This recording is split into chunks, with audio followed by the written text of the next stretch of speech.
All right, hello and welcome to the Monday, August 17th Village Council meeting for the Village of Yellow Springs. We'll start with a roll call, please. All right, DeVore Leonard. Here. Shu. Here. Pierce. Here. We are expecting Brown and Samari at any moment. We also have with us Sarah Sparks, who's filling in for Amy Blankenship, and Nia Holt, Planning and Zoning Director, and Johnny Burns, Village Manager.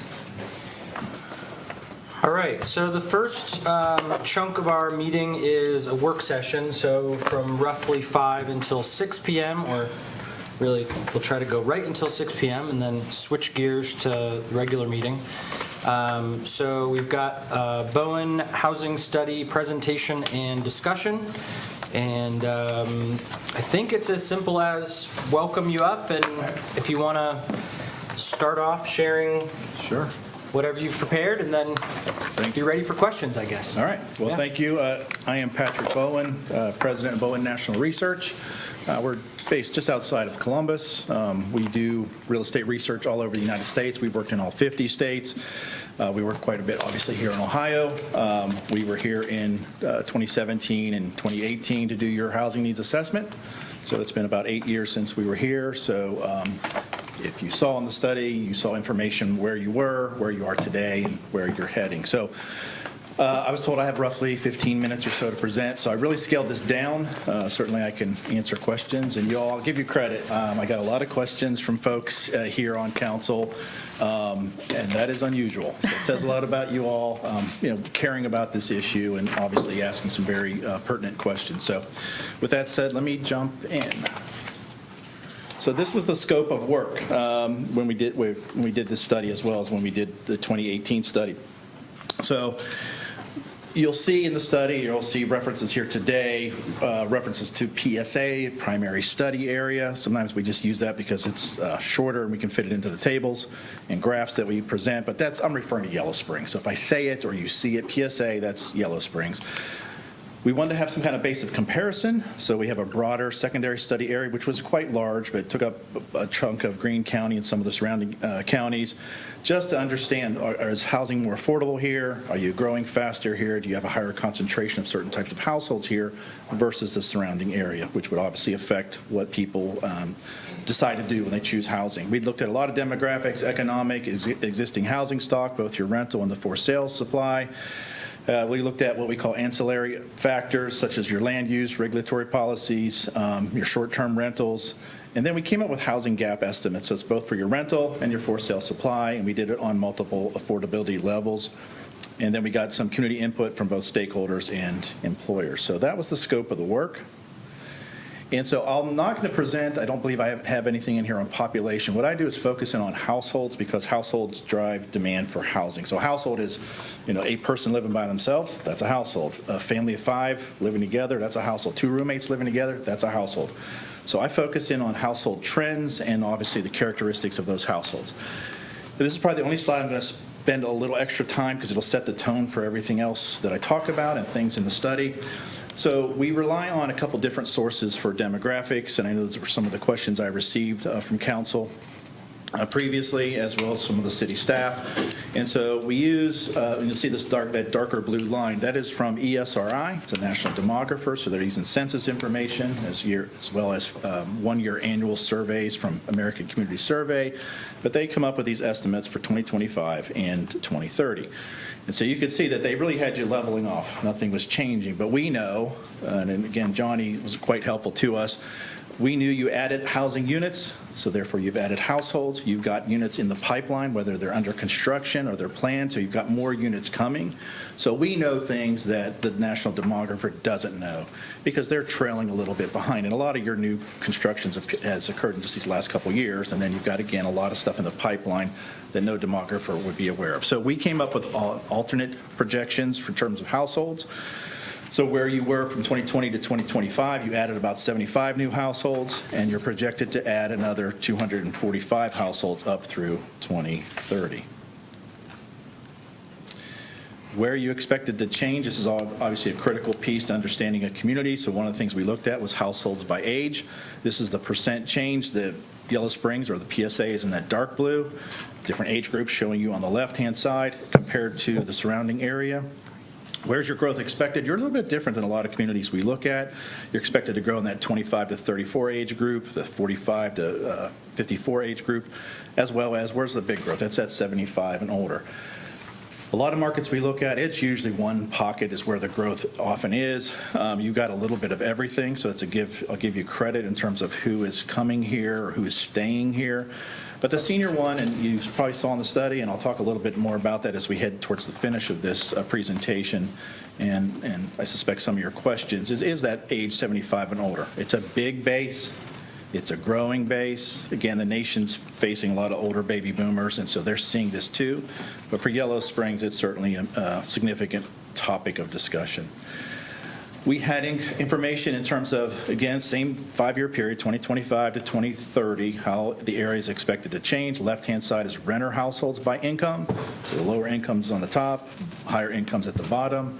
All of your renter household growth, or for the most part, is expected to occur among those that make $50,000 or more. So that's going to drive what kind of housing is needed. But one of the things I do stress is, and I put it in that little text right in that graph for the renters, is to acknowledge, look, you still, even though you have growth in these higher, moderate to higher income households, and some decline in those lower income households still make up a bulk of the households here. And what I want to be careful is, because I see studies get misused, and so somebody could point to that and say, we have a decline in low income households, we don't need any more affordable housing. And that's not the case, because people are still struggling financially. So again, the base is shrinking, so maybe it's a diminished need, but the need is still there. You've got people living in housing they probably shouldn't be in, and things like that. On the right-hand side is owner household growth. Again, the dark blue is Yellow Springs. Where's the growth? This is rather unusual, and it's the projected growth among those that make $150,000 or more. So you're going to have a lot of higher income households either coming here, or some of them are already here and their incomes are just going to grow over time. Nonetheless, these trends, whether it's the renter or the owners, is going to drive some of the demand that you have now and moving forward. And so we factored that in as we came up with our final numbers. One of the things I didn't put in here, this is the first time in 150 studies, I've never done this before, but I kept it out. And that is substandard housing. I know I was asked a question about that from council before. Your numbers are so low, which is a credit to the community. You don't have a lot of folks living in substandard housing, meaning units that lack complete plumbing facilities, or they're overcrowded, things like that. Your numbers are so small. I think it was 18 households estimated for the whole village. Now, one of the questions I did get, and so I'll answer now, is that doesn't, again, this is self-reported. People reporting to the U.S. Census Bureau, I have a housing issue that met this criteria that the census has set forth. That does not count mold or leaking plumbing or some inferior interior unit issue. So there probably are people that have some housing quality issues that didn't get counted through the census counts. But at least on the surface, your numbers are low. So that is, again, a credit to you. Never skipped it before, but I just talked about it. So I guess in some ways I still covered it. The other thing, though, we have in here is housing cost burden households. I put the two definitions at the bottom. That orange is housing cost burden households. Those are people that pay over 30% of their income towards housing costs. That's a federal definition. That's considered too much. And then in the red is severe cost burden. Those are people that pay over 50%. So it's an excessive amount. This is, if you can imagine somebody paying over 50% of their income towards their housing cost, they don't have much money left for other essentials or health care or whatever it might be. So you still have a lot of households struggling financially with their housing affordability. And that in itself could lead to, those households being at risk and having to double up with somebody else because they're paying so much, or getting evicted or foreclosed upon. So housing affordability still remains a challenge here for this area. I don't know if you all are aware of this, but this is something I put in most of the studies, and I thought it was critical for yours. You have roughly about 2,200 people that work in the village. Most of them don't live here. You have 1,800 people that commute in to work here, and one of the things I express to communities, at least to be thinking about, these are people that earn income in your community, but they take most of those earnings out of here, right? They might buy lunch or get gas or whatever they're doing. But for the most part, they're taking those earnings outside of this area. Who are these people that commute in? Most of them are in that 30 to 54 age group, like marked in green. And then most of them actually earn over $3,300 a month. which equates to over $40,000 a year. So again, a lot of people work here that don't live here, and one of the challenges that they have is you don't have a lot of housing for them to rent or to buy. So I suspect a lot of these people would live here if the opportunity existed.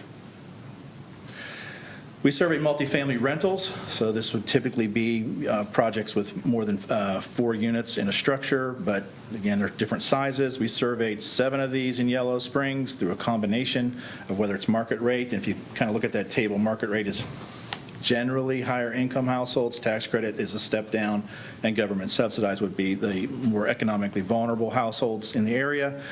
So you have 7 of these properties, 157 units, you only have 3 vacant. I marked in that red box just to highlight where you are today versus where you were in 2017. So it hasn't really changed. You didn't have much available back in 2017. You don't have much available today in terms of these multifamily rentals. And this is where my staff, by the way, calls them and talks to them at length. We collected so much information. Much of it doesn't even make it into the study based on just a space limit, but we do have a lot of information on these properties should you or others need it. I wanted to compare the rents where they were back in 2017 versus now, and so you can see the dark blue where you were and the lighter blue or the royal blue of where it is today. And so you can see significant increases over that 8-year period, at least 37.7% for your 3-bedroom, 1.5 bath. And we just picked the bedroom, bathroom combinations that were most common for this area. We surveyed others, but these were the most common. So these are probably most reflective of the rent growth for this area. So the good news is if you're an owner of property or an investor of property, you have healthy rent growth. For your citizens, in terms of affordability, this is not good news, right? Because I suspect incomes are not keeping up with this rate of increase for rents. And by the way, should mention the tax credit and income restricted or government subsidized, which generally serve households that make less than about 80% of median income for the area. Those are all full, and they do have a notable wait list. So there is pent-up demand for affordable housing, although I do know you have more on the way. This is, if it's not multifamily apartments and it's something else to rent, because I didn't want to ignore the rest of the market, these are what we call non-conventional rentals. So it's houses, duplexes, mobile homes, anything like that, that makes up almost 3/4 of your rental stock. Now this is a listing of what we found available.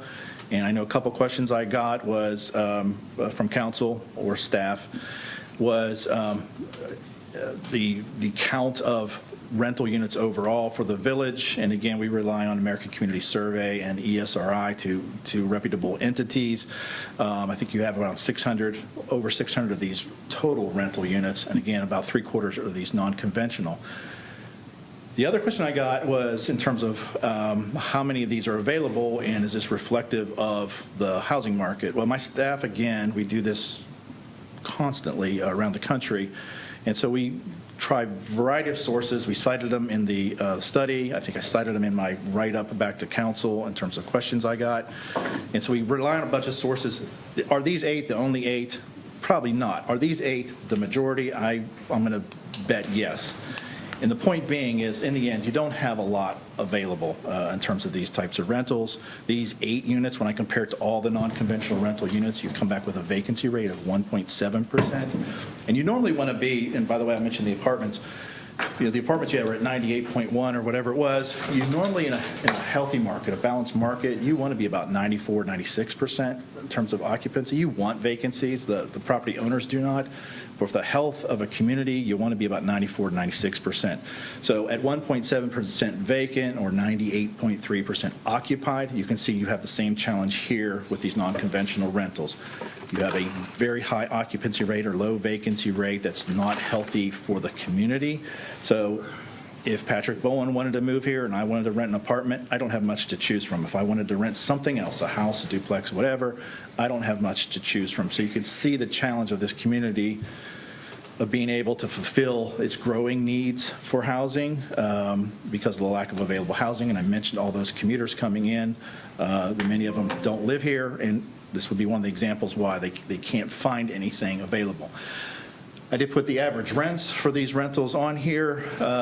These are up roughly $200 to maybe $300 of where you were before, back in 2017. So you've got, again, notable rental growth, but these rents are pretty high. $1,650, you'd have to have an income well over $40,000 a year, and there's a lot of folks in the village that do not have that kind of income. So housing availability is an issue, but housing affordability is an issue. And I mentioned that before for housing cost burden households.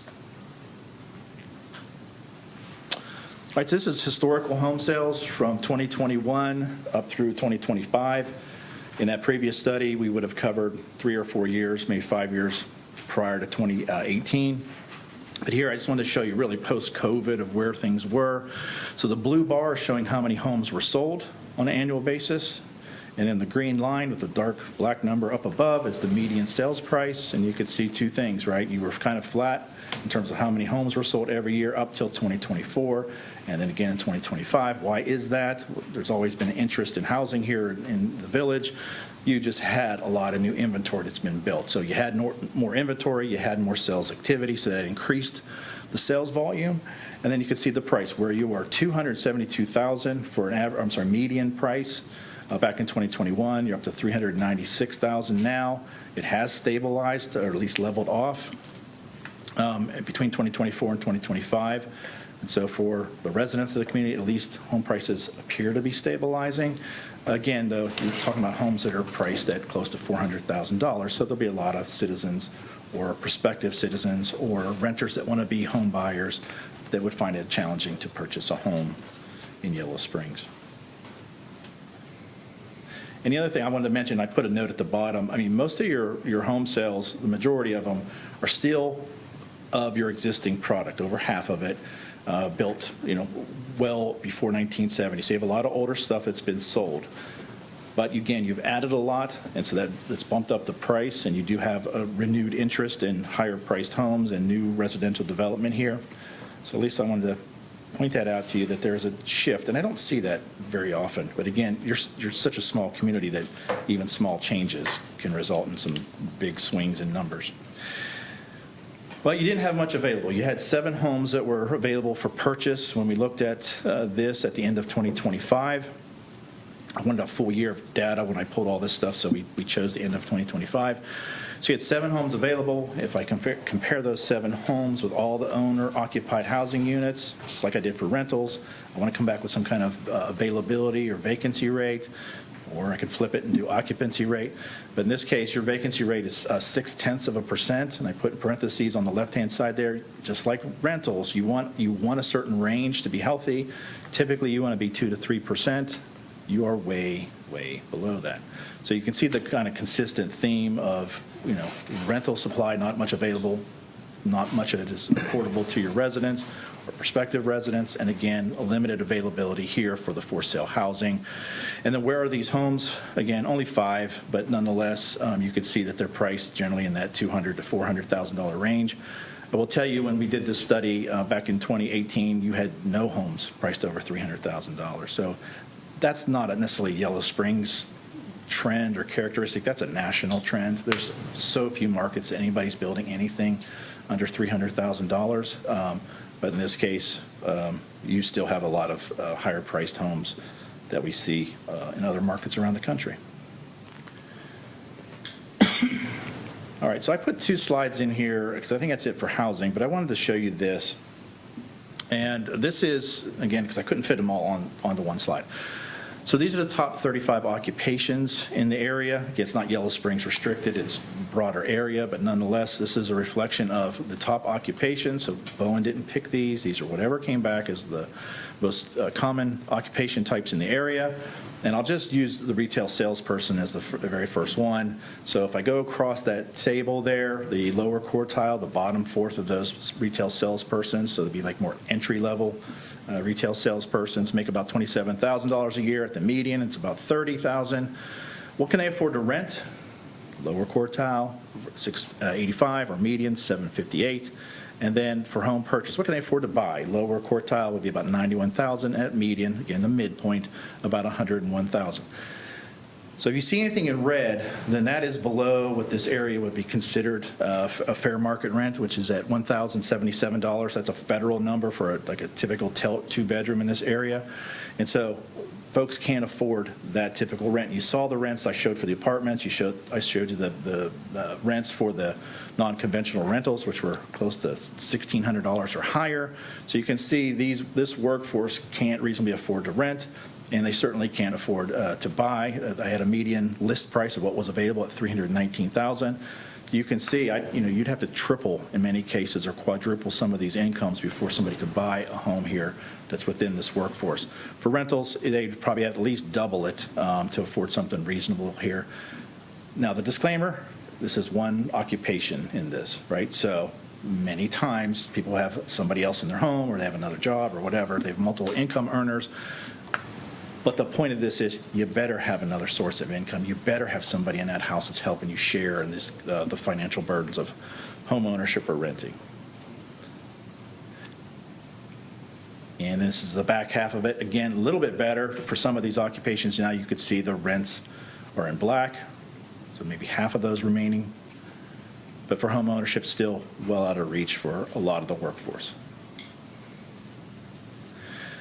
We were asked to do a few other things besides the demographics, economic, and housing. We were asked to look at parcels that were available, and I think this, for the most part, came from the village and Johnny's staff. And so we ended up with 10 that are within Yellow Springs, and then 7 additional ones that are in your surrounding area.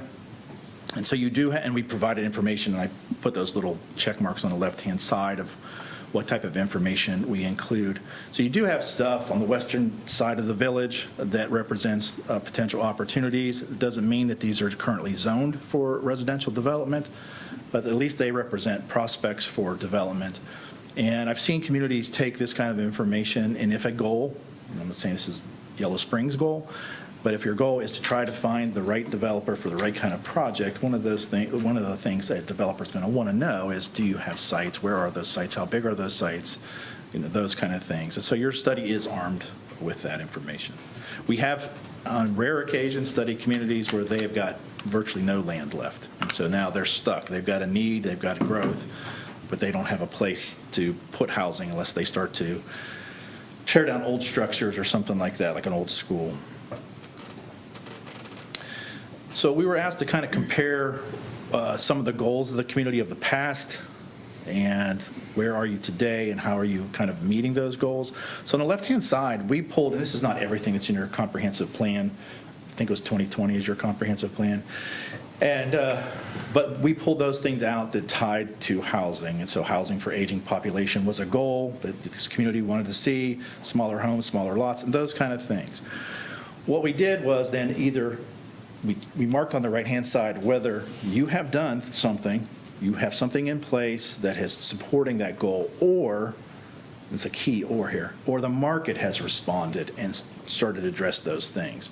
And so in each case, with the exception of the special needs housing, disabled veterans or whatever, which we didn't study in this study, everything, it's either you've done something to support those objectives, or the market has responded and said, look, we're going to do more senior housing because we think there's a need for it. And so the market has responded. Point being is you had goals in the comprehensive plan, and this community has met those goals one way or the other, again, through intervention of the public sector, or the private sector has done it. We did 2 different surveys. I didn't put the stakeholder survey, so that'd be kind of typical community leaders. Some of you may have participated in that online survey. That survey, in the end, it was, we need more affordable housing, we need more workforce housing, whether it's rentals or for sale. So it's kind of typical responses. I wanted to put this one in here because this can be insightful and helpful to you all and to the citizens. And that was, what did we hear from employers? And I think we surveyed 10 employers in the area. And so they gave us information on a variety of issues. The couple I just wanted to point out is, the very first one, has housing adversely impacted your business? 46.7% said yes. So again, there's a lot of things that can affect a business. This was specific to housing, so almost half that responded said yes. What kind of housing issues? So it's unaffordable housing, lack of available housing, those kind of things. And then we marked, or at least asked the question, what is the impact it's having upon you? And the first one is unusual. We don't usually get company morale being a top answer, but certainly attracting and retaining the workforce that you have is an issue for your employers. So again, and this is not unique to Yellow Springs. This is all over the country. When we did these surveys prior to 2020, which we didn't do many because this was not an important segment, and employers didn't think housing was an issue. It wasn't on their radar. Once COVID hit, the world changed. And so at that point, employers understood housing matters. It's affecting their viability and success. And so we've been tracking this now all over the country for the last few years, and the impact is growing, the degree to which the impact is growing, and the two challenges that are typical, again, these were just yours tied for second, and it was retaining and attracting workforce. That would be a concern I'd have for Yellow Springs, is to watch that, because at some point, remember I talked before about the workforce having housing cost burden challenges. It's not uncommon for a lot of the workforce to give up and just say, like, I can't keep making this commute. I can't live here because you don't have the housing for me, and I have to commute a long distance. I just can't sustain this financially, and so you have a lot of turnover. So that would be something I would certainly be watching here. And then these are the housing gaps. So a lot goes into this, the growth in substandard housing, cost burden housing, some of the things I've talked about here today. The top half of this is the rental estimates. The bottom half is the for sale. This is a 5-year estimate, so 2025 to 2030. Left-hand side is the lower income household, so I put their incomes up there. And then below that, again, I put the rent that they can afford. So in that very first column, they can afford about $1,172. And then home ownership is on the bottom, and I put $156,000 for the price point that they can afford.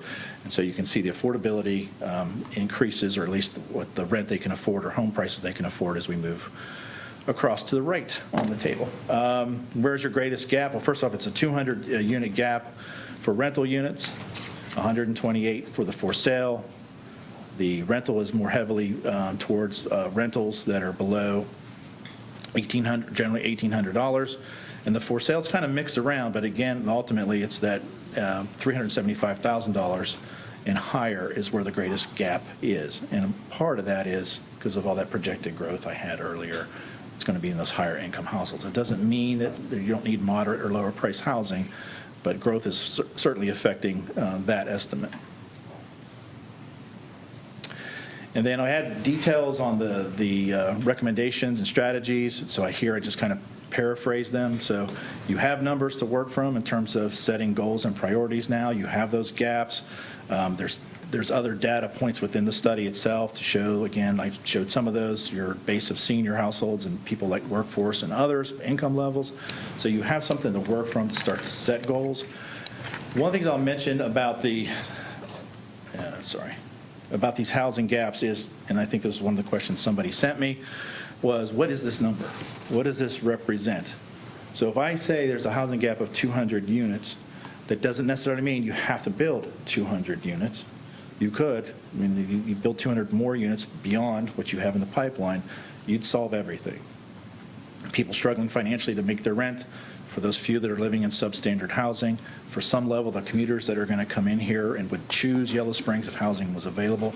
So it's multiple things. And so that's, I guess, another important point to make to you all, because I could see people saying, this says we got to build 200 rentals and 128 for sale housing units. That's not what it's saying. It's just saying at the high end, if that's what you want to do, that's what you could build. But there's a lot of ways through this in terms of solving housing issues. So you have those numbers to work from in terms of setting goals and priorities. You had, if I recall, you had a housing coalition task force when I was here in 2017, 2018. My understanding is you don't have that today. So in the end, I know you all have a lot of things that you're responsible for and seek information from, including somebody like myself. But in terms of kind of getting that constant update of like, what are we doing? What can we be doing? What kind of things should we explore as a community? You could benefit from having a task force, advisory group, whatever you want to call it, that gives some insight to you all, things that you might want to think about as you move forward, because there are a lot of paths, and I suspect we're going to talk about some of those things. There's a lot of paths through solving housing issues, but you got to figure out which one makes sense for this community. There's things you could do, policy and standards in terms of building standards and things like that. And while we didn't cite anything specific, like, well, you got a problem here, your building codes or your zoning is so restrictive, you can't, nobody wants to build here. That's not the case. You have units in the pipeline. Builders are coming here, they're building here. I put this in here, and again, a lot of passed through this, that if you wanted, again, Patrick Bowen is not recommending or saying this is something you should think about, but hypothetically, if you're trying to attract workforce housing, there are things you could do with policies and certain standards that would make that developers more inclined to come and build the type of housing, again, affordable workforce, affordable seniors, or whatever it might be. So again, a lot of things you can do, a lot of things you guys have done successfully, but certainly other things you can do depending on what your ultimate goals are. Providing development assistance, that kind of ties back to recommendation 3, but there's stuff that communities can do. Again, lots of paths. But I think one of the core conversations I would think you will have is, what more do we want to have? How much more do we want to grow? And so if there are certain types of development or developers or housing segments you want, there's certain things you can do to make it a little bit easier. So infrastructure and tax cuts, all kind of things that you can do to encourage or incentivize development. You have those sites. Again, if this is a goal for you to try to attract certain developers, you have those sites. I've seen some really cool things that communities have done, whether it's marketing materials or hosting some kind of developer day event. I can give you examples of those things, but you do have sites, you do have a need, so you could package those two things together. And then, there's a lot of resources you could make available to the public, to the developers, and things like that, as well as continue. I know you've done a lot of work, I believe, with educating the public and public engagement with housing. Those are the things that need to be done to keep the citizens involved, keep them informed of what you're doing, but also to hear from them. So that is it. With that said, I will answer your questions. I know it went a little bit longer than I anticipated. Thank you. Thank you. Anybody want to start? I will with what I feel is the most obvious thing. Where is Lawson Place in this study? Where is our village-owned 16-unit building?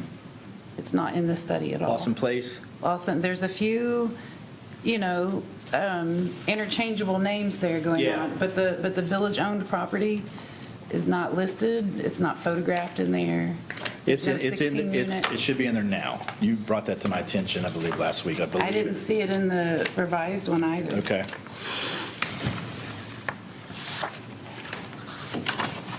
Let me check.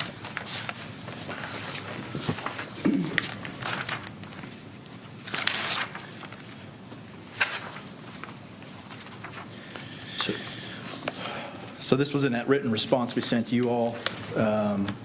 This was in our survey as Hamilton Manor. Again, you're asking about Lawson Place. Right. Well, there's a few in here, in the village that have Lawson on them. There's the Lawson expansion, there's, what's the other one called? I didn't print out the Okay. revised one. Well, I'll but- just read what we had. But we have a 16-unit building, the village owns it, and you don't have a 16-unit building listed anyhow, so regardless of what the name, Okay. even if the name's mixed up. I believe this is it. So it says, this Okay. is in our survey as Hamilton Manor.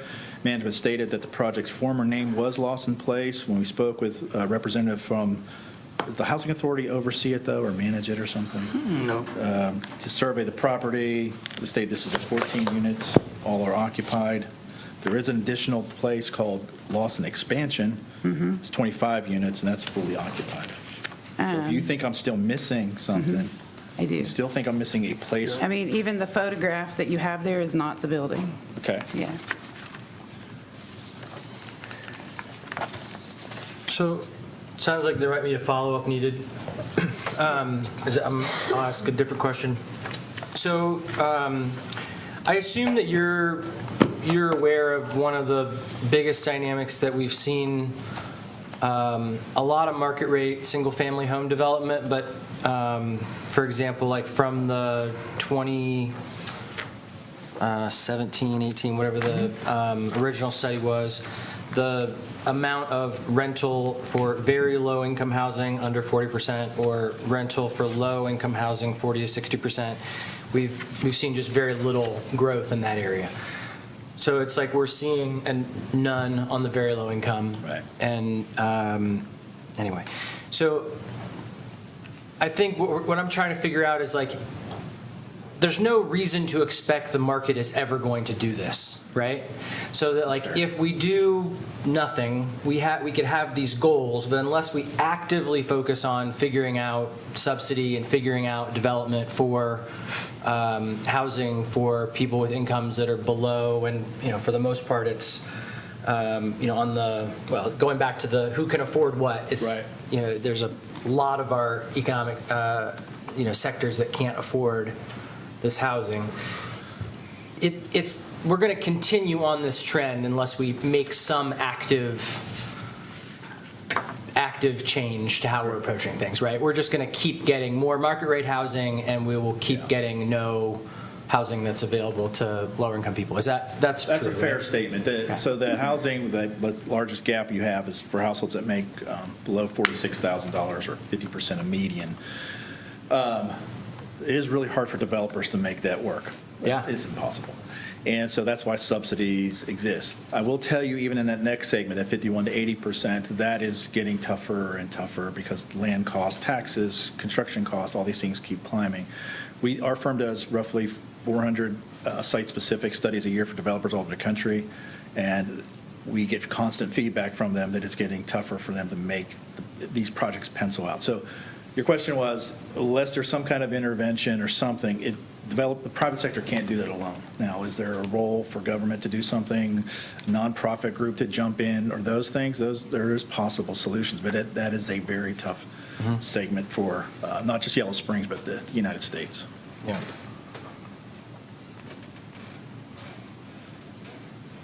Angie, Carmen, and So there go was around.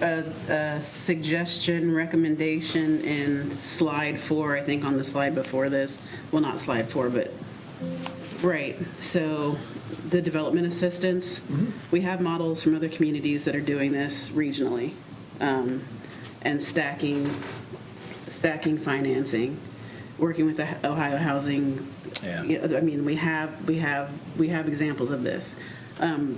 Companies like Woda Cooper. Yep. But one of the things that I think that we could benefit from as a municipality is establishing a land bank or a land bank, a municipal land trust, along with working with the other Other tools. NGOs that are in town. But this one is particularly interesting to me, and I think focusing on that, given that we say that we're looking forward to Yeah. to those affordability goals, I think that 4 is something that we could Yeah. start to concentrate And land on. bank would be a tool. I more often see that in communities that have a lot of homes that are in disrepair, the landlord's absentee, and so the community's stepping in to take And larger over. communities, obviously. Yeah. Yes, correct. So it doesn't say land bank won't work here. I'm just saying I see it in markets have different dynamics. But yeah.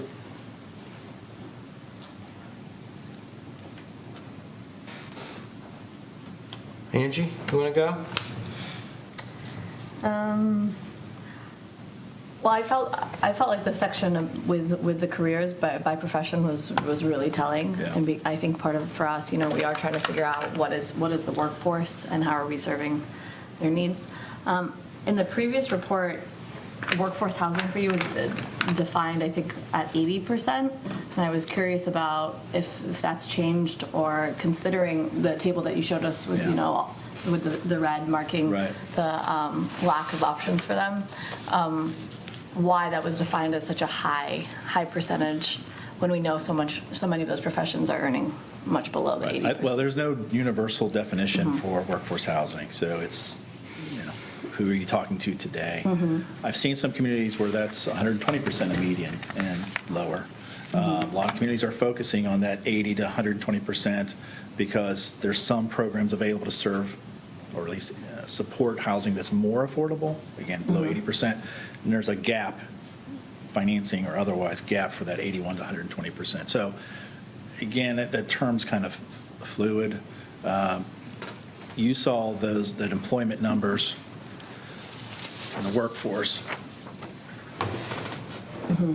And so a lot of these people are going to make, well below 50% of median, definitely below that 80%. So this is your workforce, I didn't total it up, but I got to believe it's close to 50%, if not maybe a little bit higher, of your entire workforce here in Yellow Spring. So this is driving your economy. These are the workforce, at least, that help drive your economy.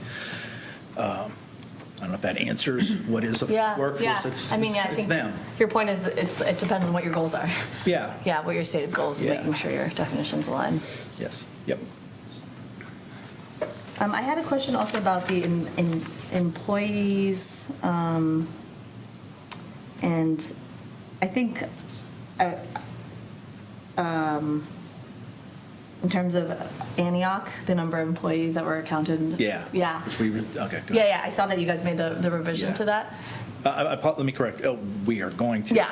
Because I just got that Yeah, today. yeah. And so we saw that too. We should have caught that. Yeah. There's no way. And so we think we know what the data provider did. Yeah. But we're going to look at a couple other sources. But it seems to align, whatever number I come back with that are employees that fall within the educational sector will be close to, I believe, what you Yeah. thought. In your I was going to ask if also, when you're looking at that, does that impact the number of people who are driving into work? That large number, were we assuming that those people at Antioch were not living here? and were commuting? Those are not related. Yeah. So we do have a number of who's coming in. I didn't put it in here. Again, I had to try to cut down my presentation a little bit shorter than normal. I do know I have a number for how many people are commuting in from certain mileage, and I think you had a decent number that were traveling over 50 miles a day to get here for work. And I suspect a lot of them fall within these job sectors that I've got up on the screen, and those are those, again, I'm just assuming to be true. These are probably a lot of people that I can't keep doing this. I can't keep making this 50-mile commute. I can't Yeah. sustain this. Again, it's not all these workers, but it would be many of these workers Okay. are probably making long commutes. So we do have that cut up by other distances, but no, not specific to a education sector and how far they Okay. travel. Yeah, those came from two sources. Two different sources. Gotcha. Yeah. Yep. Good question. Thank you. You want to go back around the horn? Sure. Okay. So, one of the questions I asked, and I'm not sure if you answered that or not, Okay. just like the recommended housing, does that include or consider what's in the pipeline now? Does that change anything, or did that, and I'm sorry if you answered that, I didn't catch it when you were talking. Like what we have in the pipeline now, is that considered in this study? Yeah, so we backed those out. So when you saw those gaps, oops. So when you saw those gaps, we backed out what's in your pipeline. Okay. Okay. So this Well- is what's left over.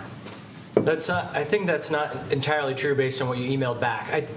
It said that you backed out everything except for the 21 available lots in Spring Meadows 1 and 2, and then 70 proposed lots in Spring Meadows 3 and 4.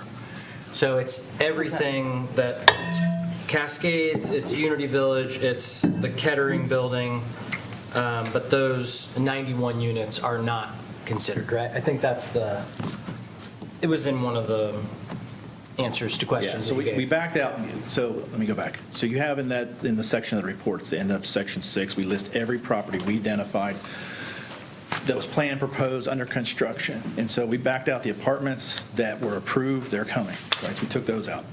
A good example, I think somebody mentioned WODA Development. I think that project, the financing fell through. And so we took that out, we didn't count it.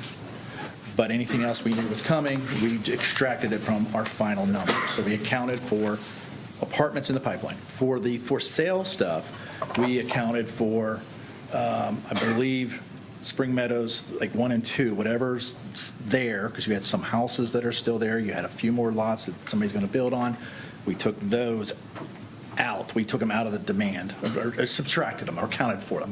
Maybe that's how I need to say that. We accounted for those units in this. What we don't count is if somebody had single-family home lots, and I think you even have some, where they've platted these lots, they've got 100 lots sitting there that they would like to build on at some point, but because we don't know if they're ever going to get built, or we don't know what the timeline of something getting built, we don't take lots out. What I would count on the for sale side is like condos. If a developer's coming in, they're going to build, 90 condos, or I think you might even have 120 or something like that. 120, that's baked into your numbers. So I took that out, yes. Yep. So most of the stuff that's in the pipeline, we took out. Lots we would not have. That's the simplest way to say that. Okay. Well, let's just make sure, I'm just reading from what you shared. Okay. It says that the 7 available for sale homes in the Spring Meadows 1 and 2 subdivision, and 120 attached for sale units at Spring Meadows 3 and 4, the condos Yep. or townhomes. Yep. Those are in the numbers. Accounted for, yes. Accounted for. What's not accounted for in the gaps is the 21 available lots within Spring Meadows 1 and 2, and the 70 proposed lots in Spring Meadows 3 That is and 4. correct. That is correct. So maybe I'll just build off this to say, I think this is like a moment for us to have some shared understanding about population. I know you said you didn't you didn't bring it up in your presentation, but I think Yeah. this is kind of there's an interplay between the gap and the population that's important. And thanks for providing some of the information on, what might happen with the, village city thing. So as I'm understanding it, you have in the, oh my God, there's so many pieces of paper, but the total number of residents that you were projecting for 2030 was 4,345. That sounds right. That's the number you're saying with all the changes that happen, again, clarifying, without those 21 available lots and the 70 proposed lots, but all the other things that are in the pipeline. Yes. That we've approved that have been expected. It's the expectation is 4345. I just did the math, because then you have in there essentially for each new housing unit, the likelihood that it's a 1-person, 2-person, 3-person, 4-person. Yeah. So essentially what you end up with is that if you add those 21 lots and the 70 proposed things, it's all whatever, but you're going to get to 182 people. So if you do include everything that we have in the pipeline, it's probably more like 4,527. That's a reasonable. Is a number. Yeah. Yep. And then you can also do similar math on if you did the units, the additional units, and they're saying that those 91 would subtract out of the 128 for sale housing units. So anyway, and even if you did all of the things that are in here, you would still be just below the 5,000 threshold. So just so everybody has a sense of like these numbers totaled up, that's about how those numbers interplay between population and the housing gaps. Now, obviously, we don't have plans for all of those additional 300 units, but just so that people have a sense. So you could comment on it if you want to, but this is an important time for us to have a shared understanding of what's going on, so I just wanted to You did a say good that. job summarizing. Yeah, you got it. Those numbers would be right. I guess back around, Carmen, Angie, and then Sinai, feel free to jump in if you've got things along the way. I had one question that just popped up because Stephanie has done research about renter registries in the area, and then there was some information about the Columbus one that I understand is quite recent. And then understanding that when you work with a municipality that does have a renter registry, that is some of the numbers that you're using to calculate the number of rentals that are available, right? That is currently lost because we don't have one. We know that the rentals that are And I'm accounting it for what? Like, what am I doing with it, you're saying? it's not accounted for because it's not posted anywhere publicly or when there's a room being rented in a house. Sure, correct. Right. So I just was curious, your experience is how common are these registries? How often are you using that as part of your calculations for rentals? Well, I'm not using it for any calculation of rental. So we had in the study, if I'm understanding you correctly, we had in the study that there's roughly, I'm ballparking this, 640 rental units in Yellow Springs. So that's from American Community Survey. So they would have started with 2020, which again, I don't know what the number was, but let's say it was probably close to 600 Yeah. or near that. And so they're then factoring in any changes that should have happened over these last few years to get us to, again, it's 640 or whatever the number was. So that's their estimate based on, again, 2020 census. In theory, is supposed to be accurate, 100% accurate, with no margin of error. In reality, as we know, that's not right, but it should be close. So point being is, did I account for looking at rental registries and that's more accurate and it changed numbers in that community? Well, one, I never did. I've never looked at that. I've never looked at rental registries and matched Oh, that. okay. I've never done that. So Okay. Can you speak to why it's recommended? the rental registry. So, and I answered that in the write-up, but for the public to know, is multiple things. So one, it was comments that we got back or the survey results that was a common suggestion that a rental registry would be helpful to the community. And again, I've seen it in other communities where if the goal is to, let me just say this because I don't know this to be true. If my sense is one of the goals for a rental registry for you all is to get a good command of what do we have. I think that's what you're trying to get to. I don't know that I've ever met or worked with a community or read about a community that's what they were trying to do. I understand if that's what you want to do. That's important. You want a good number. Where I see rental registries used is they're trying to understand what is that stock, who's the owner, landlord of that. Should we have inspections tied to that? Because we've got some housing quality issues. The citizens are saying we have bad housing. There's been a news story that's out, we have bad housing. So in other communities, rental registries have been tilted more towards, we got to do better in terms of the quality of our rental housing stock. And that's why they're trying to do that. They have inspections tied to it so that they make sure these are decent living standards for people. So I just want to make that comment because, again, it sounds like you're trying, and maybe you have 2 goals, maybe 3 goals, or whatever you have. But that's really what rental registries is, try to upgrading or setting some kind of standard for the existing housing stock.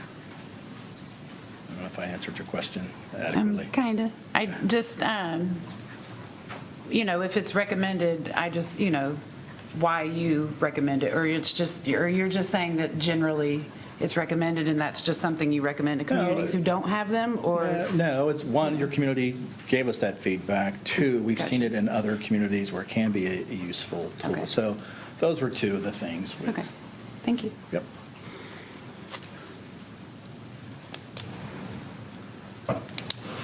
And let me add this. So if you have other questions, I'll certainly answer this. So I owe you 2 things. One, I do need to get clarification on Ms. Pierce's question about loss in place.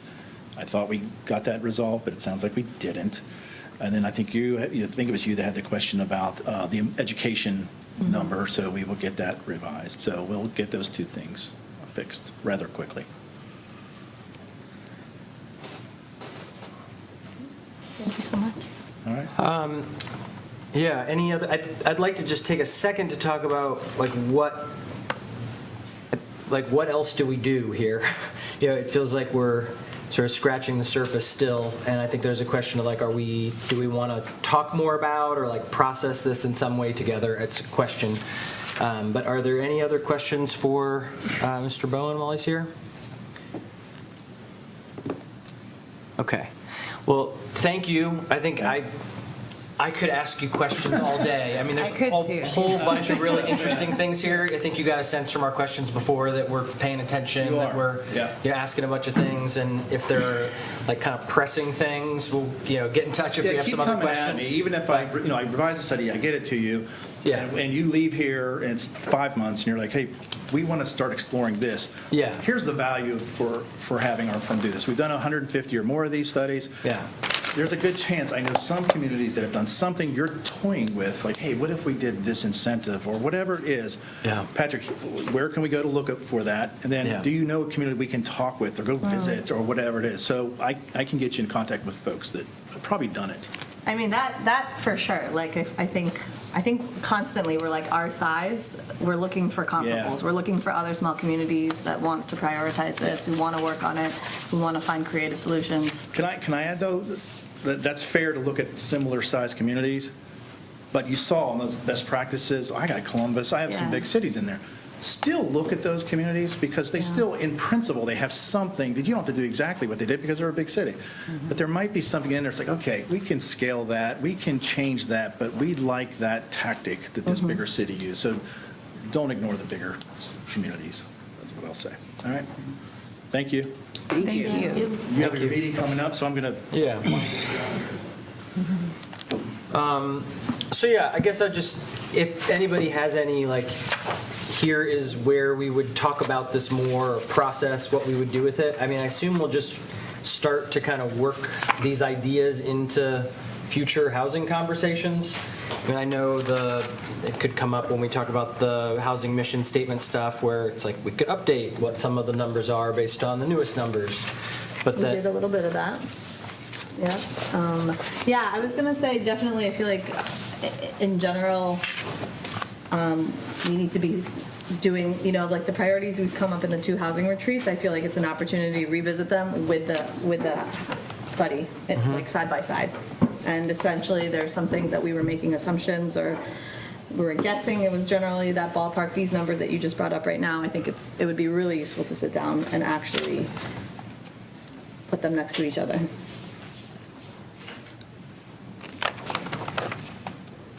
Okay. Well, if there's no need to have some immediate follow-up, that's totally fine. I was just naming that I'm interested in how you all are thinking about everything else that's in here. So I guess if it's okay, we'll just do a 4-minute break here, and then plan on trying to start on time at 6. Does that sound okay? If you could move to adjourn, that would be fantastic. Okay. So move to adjourn from the work session. Second. Right? And then Yeah. all those in favor? Aye. Okay. Thank you.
Okay, hello and welcome to the Village Council meeting for Monday, August the 17th for the Village of Yellow Springs.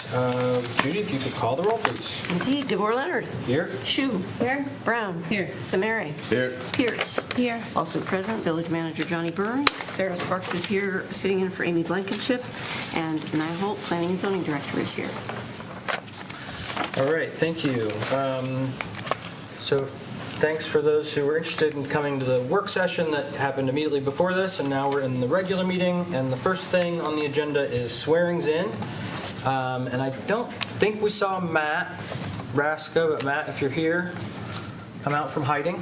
And then Chad Runyon for BZA. All right. Where you're at?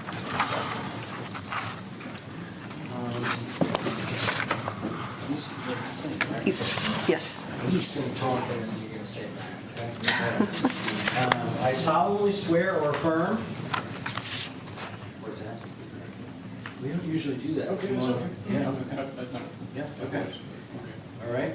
I solemnly swear or affirm I solemnly swear or affirm that I will support the Constitution I will support the Constitution, and will obey the laws of the United States that I will obey the laws of the United States and of the state of Ohio, and of the state of Ohio, that I will in all respects that I will in all respects observe the provisions of the Charter observe the provisions of the Charter and ordinances of the Village of Yellow Springs, and the ordinances of the Village of Yellow Springs, and will faithfully discharge the duties and faithfully discharge the duties of the Board of Zoning Appeals. of the Board of Zoning Appeals.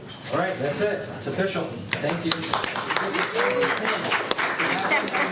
Thank you.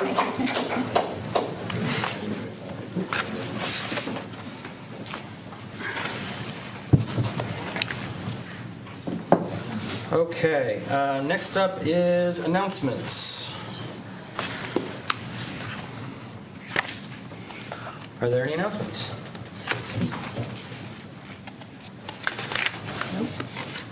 Guess not. Okay.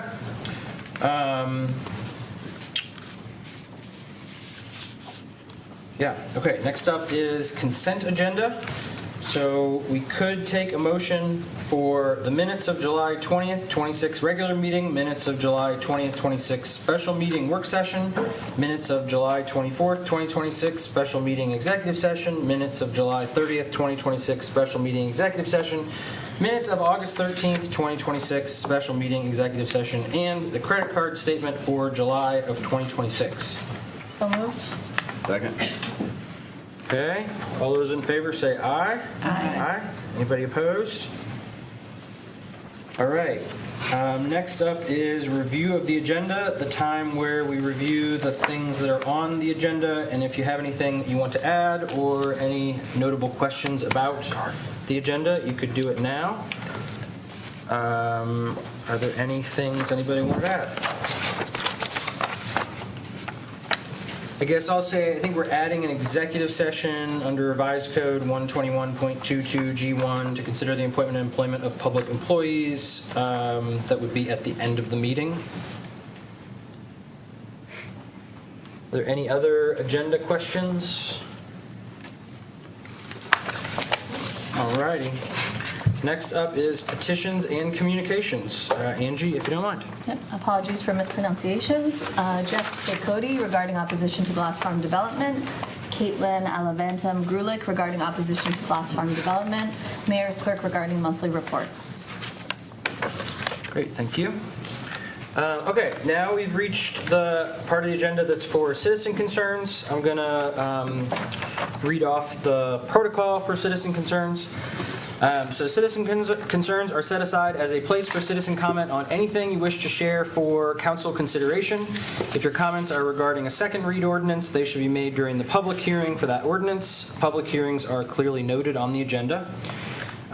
Persons wishing to address council at any time during the meeting, including citizen concerns, should provide first and last name and association with the village, like resident or business owner, former resident, etc.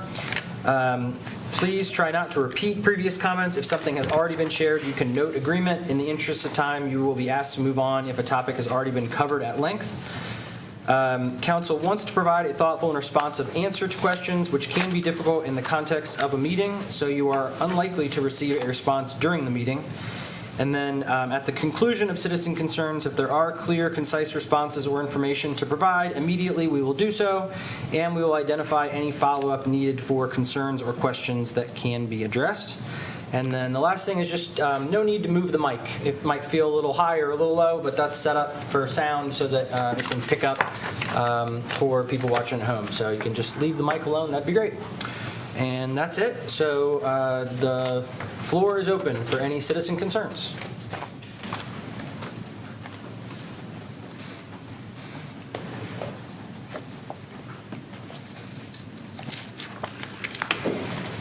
Hello, my name's Mitzi Miller. I'm a resident of 36 years. I just gave council pictures of, we've got 3 of them. 2 are on accessibility, and then 1 is on infrastructure.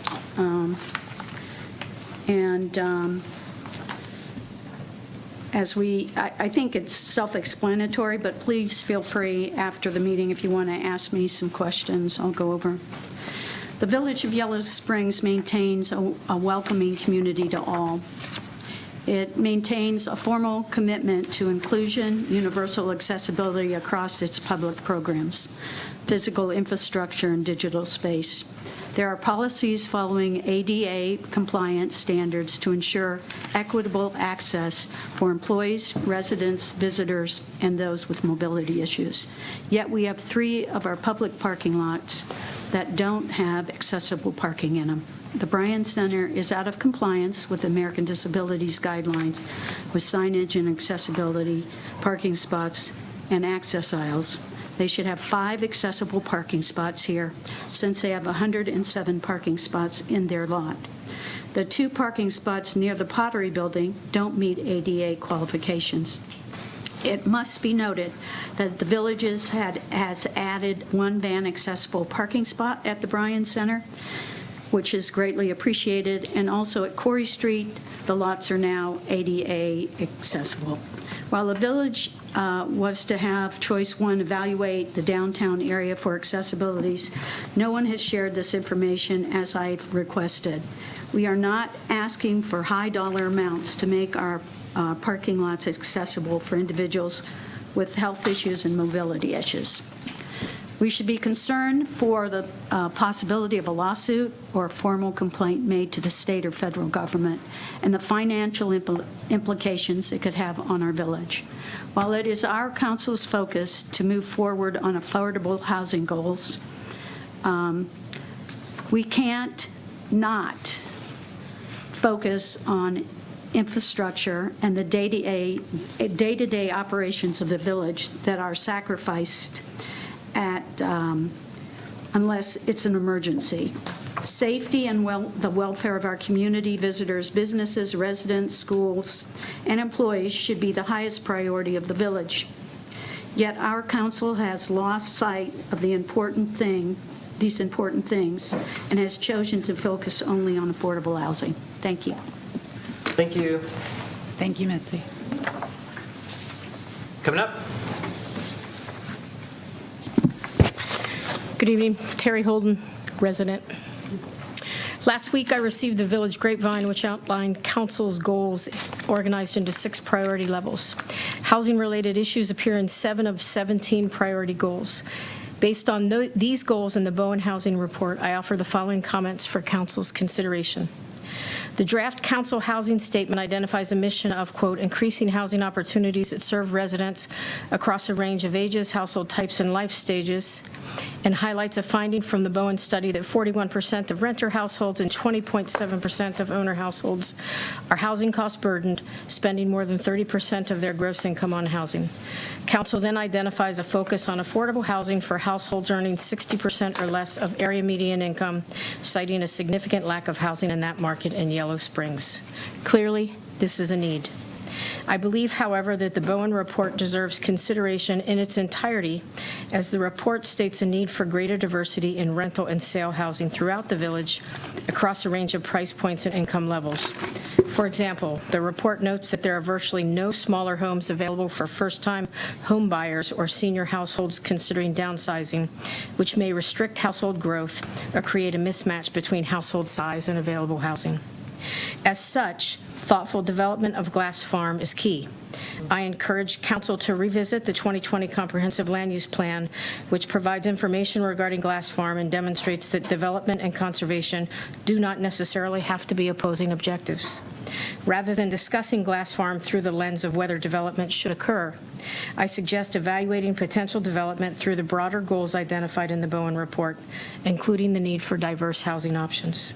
Most importantly, I believe there is a significant omission from council's current list of goals: village infrastructure. Additional housing, which I support, will require adequate and improved infrastructure. Village infrastructure is already under significant pressure. The village is facing challenges related to the electric grid and rising cost. The aging sewer system requires perhaps millions of dollars in repairs, and our water system has a high price point. The long-term sustainability of village infrastructure requires a thoughtful, concrete plan, which should be clearly reflected among council's priorities and considered alongside any plans for additional housing and development. In closing, I now acknowledge council's service to our community. It is easy to criticize from the sidelines and much harder to step forward and do the work. Thank you for your time and willingness to engage with these important issues. Thank you. Hi. Go ahead. Hi. My name's Pam Nelson. I'm a current resident. I just want to share a little information with the council tonight that I think you'll find valuable. I'm going to read it so to ensure that I don't miss anything. The future of the village-owned Glass Farm property is one of the most significant land use decisions that Yellow Springs will face in the coming years. Because this property belongs to the community should have a meaningful voice in determining its future. Discussion and debate over the Glass Farm wetlands have continued for decades, reflecting the strong feelings that many of the residents have about preserving this unique area and protecting the values that define our village. After many years of discussion, it is time for Village Council to formally hear, consider, and represent what the people of Yellow Springs want for the future of the land. The Comprehensive Land Use Plan provides clear guidance. It states that future land uses should reflect the values of the community, that ecologically important areas will be actively preserved, and that redevelopment and infill locations are favored over development of greenfield locations. Affordable housing is an important need in Yellow Springs, but destroying wetlands is not the only solution. The updated Bowen assessment that we all just heard directs leaders to use the land use plan and guide and outline the importance of utilizing existing properties to meet housing needs. Following the professional guidelines will protect the environmentally sensitive land and create housing opportunities. For these reasons, and to demonstrate the community support that we clearly have, a petition has been created. This petition asks that Village Council ensure the public has a formal role in decisions regarding the future of the Glass Farm property before any development plans move forward. As of this morning, the petition has 547 signatures, and it is still circulating. We believe that this shows decisions about the future of environmentally significant land should be guided by the residents and upheld by our elected officials. Imagine being the council that conserves Glass Farm and finds a solution to affordable housing. Thank you so much for your service. We genuinely appreciate it. Thank you. Thank you.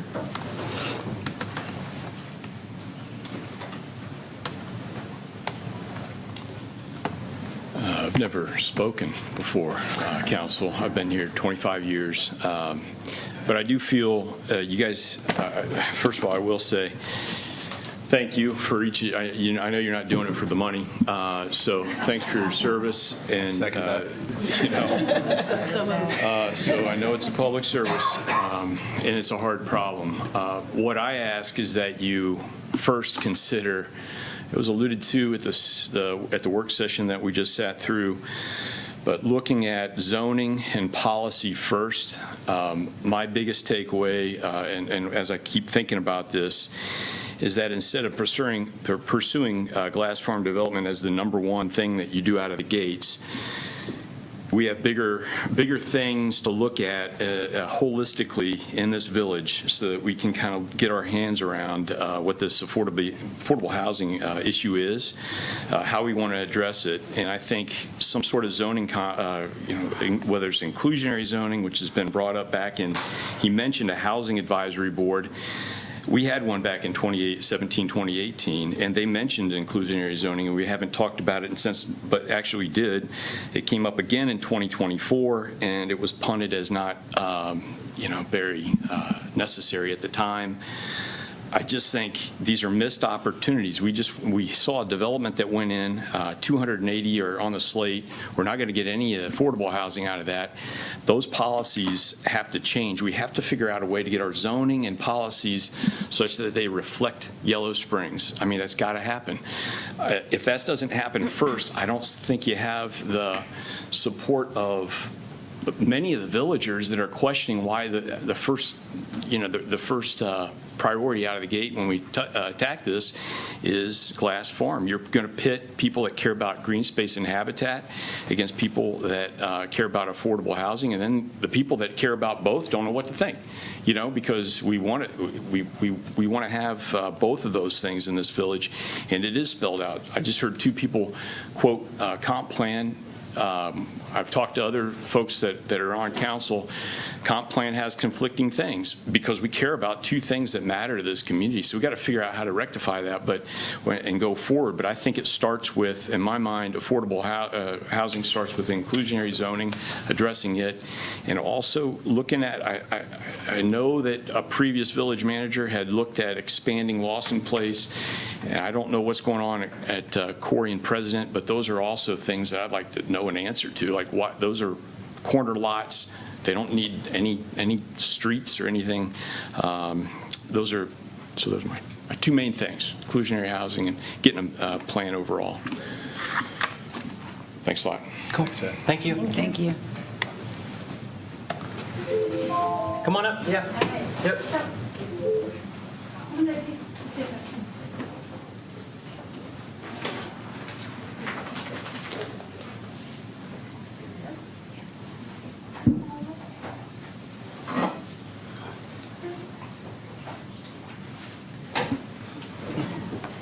Hi, my name is Daniela Joseph, and this is Lexi, my service dog. We are not from Yellow Springs, but we come to visit at least twice a year since 2020. We were stuck here during the pandemic.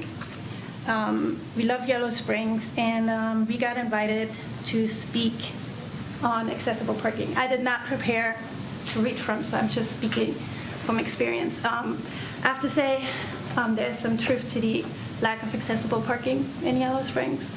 I personally can only park in one spot, and that is on two spots, the two spots on Corey Street, because they have the markings on the side where I can safely open my door all the way, take my chair out, which takes time, it has to be assembled little by little, then take her out without having to impact traffic or be affected by traffic. You guys have a lot of spots marked as handicapped, but I would not be able to park there. I think the best example is last month I parked on Senior Ave in the direction of incoming traffic because everything else was taken. It was the only parking space left. It's a handicap marked spot.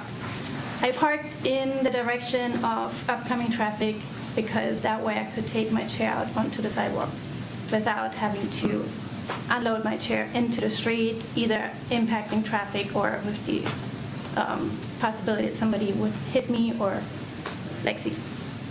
I think that's pretty much it. Thank you. Thank you.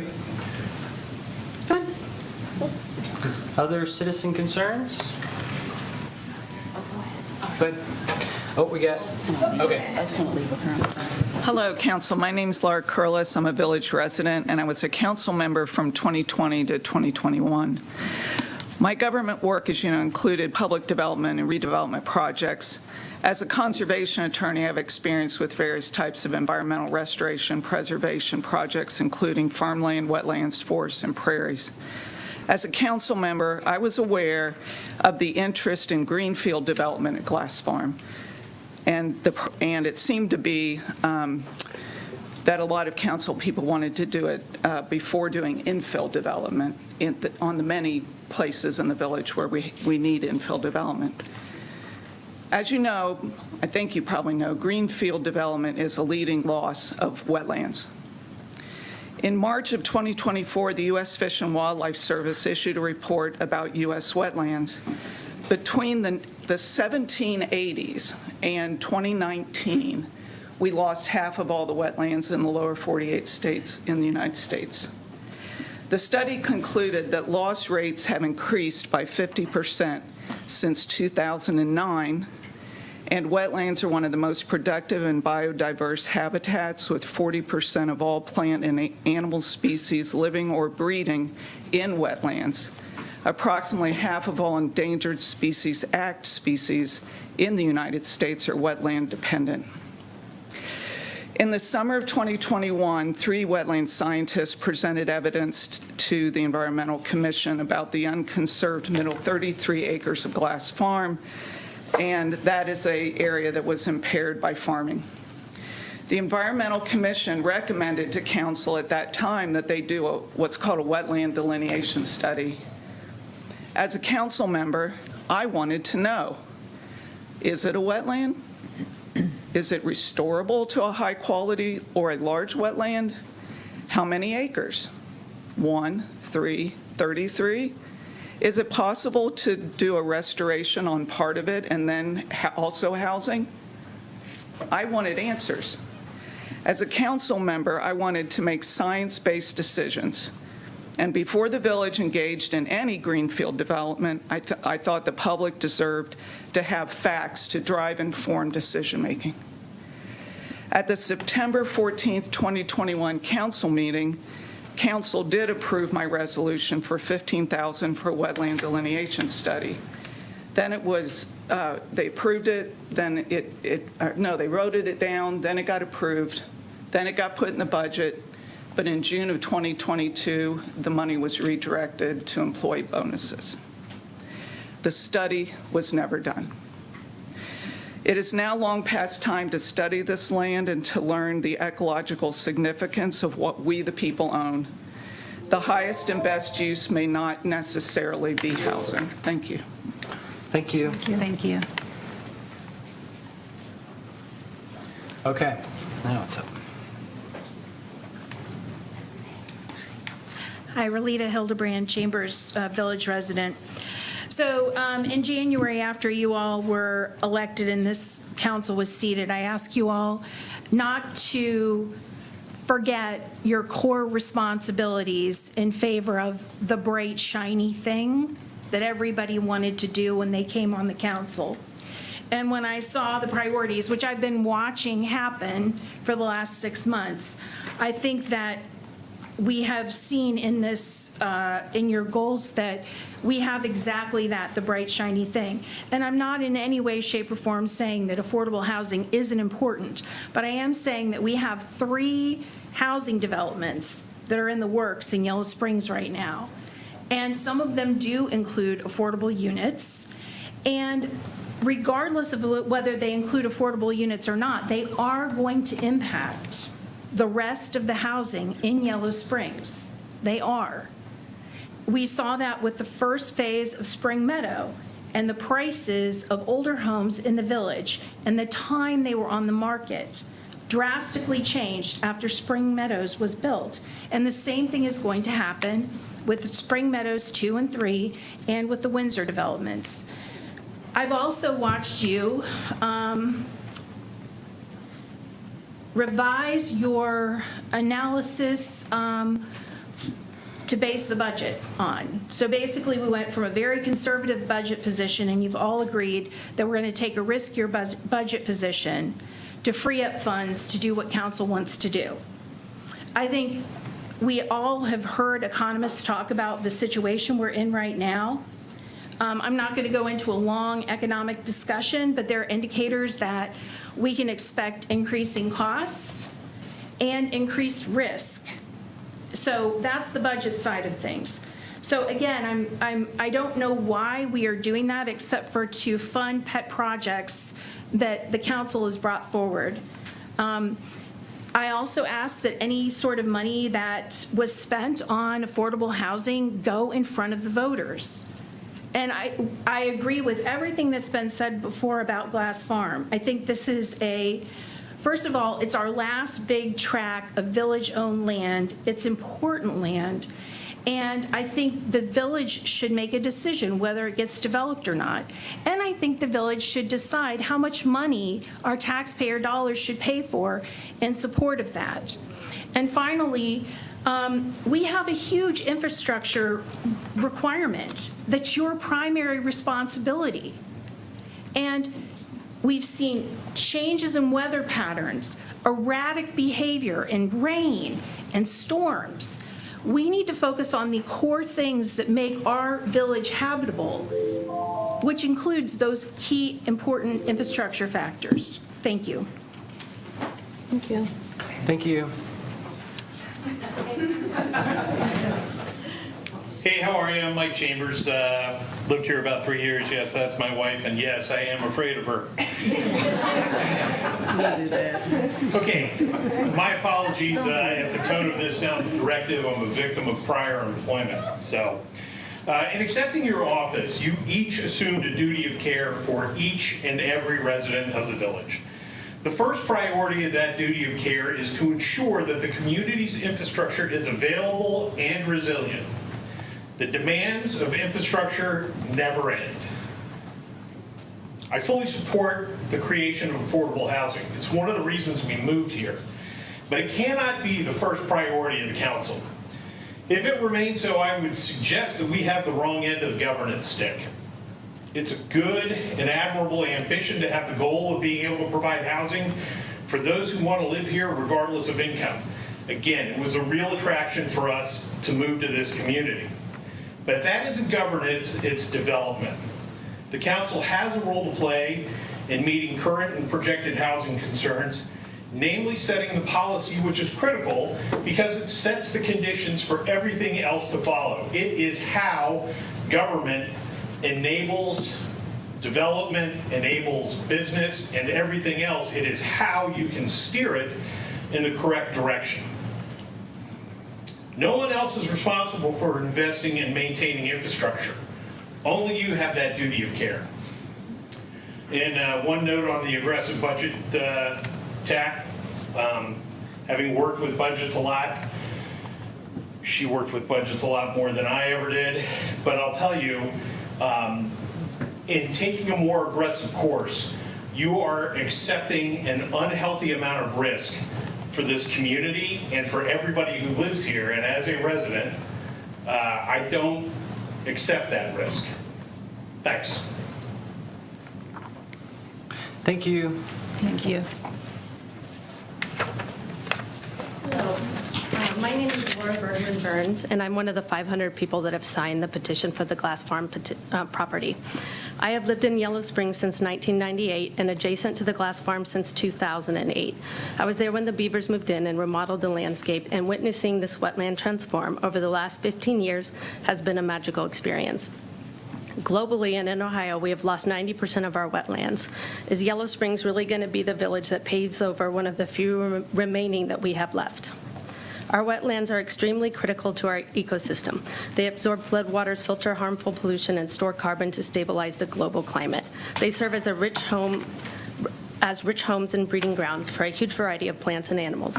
Why would we destroy this when we can build housing on other pieces of village land? For any doubters out there, 3 wetland experts from Mad Scientists, the Nature Conservancy, and Brown Knight Eco Resources confirm the Glass Farm is a historic wetland. In recently farmed areas, The Army Corps of Engineers only requires the presence of hydric soils and wetland hydrology, not vegetation, to be considered wetland. These experts also point out that building on it will push water out to the neighboring homes, one of my homes, causing flooding and damaging their foundations. You can clearly see the wetland soils on the official USDA web soil survey maps. The most recent proof is that when Spring Meadows did their delineation survey, they also found that it was indeed a wetland and had to pay fees for building on it. It's time to trust the science. We have been debating building affordable housing on the glass farm for decades. In 2002, the residents of Yellow Springs voted against developing affordable housing on the glass farm by a significant margin of 20%. The white paper in June of this year states that the 2002 referendum defeat is the single largest risk in the entire project and that nothing currently on the table guarantees a different outcome. Council's own history is the strongest argument for caution here. There have been so many failed attempts at developing this special piece of land because it's just not the right fit. Yellow Springs has a chance to save our critical wetland and address the vital needs of affordable housing. Using infill, inclusionary zoning, and the village property on Corey Street and Lawson Place that already have roads and infrastructure in place and provide better access to downtown for people without transportation makes the most sense for adding affordable housing. We have records going back to the 1800s calling this long land Frog Town because of its swampy nature and abundance of frogs, because it's always been a wetland. You can still hear the magnificent frog chorus in the evenings. It's not a farm, it's a wetland. It's time to save Frogtown and restore Glass Farm wetlands forever. Thank you. Thank you. Hello. Hi.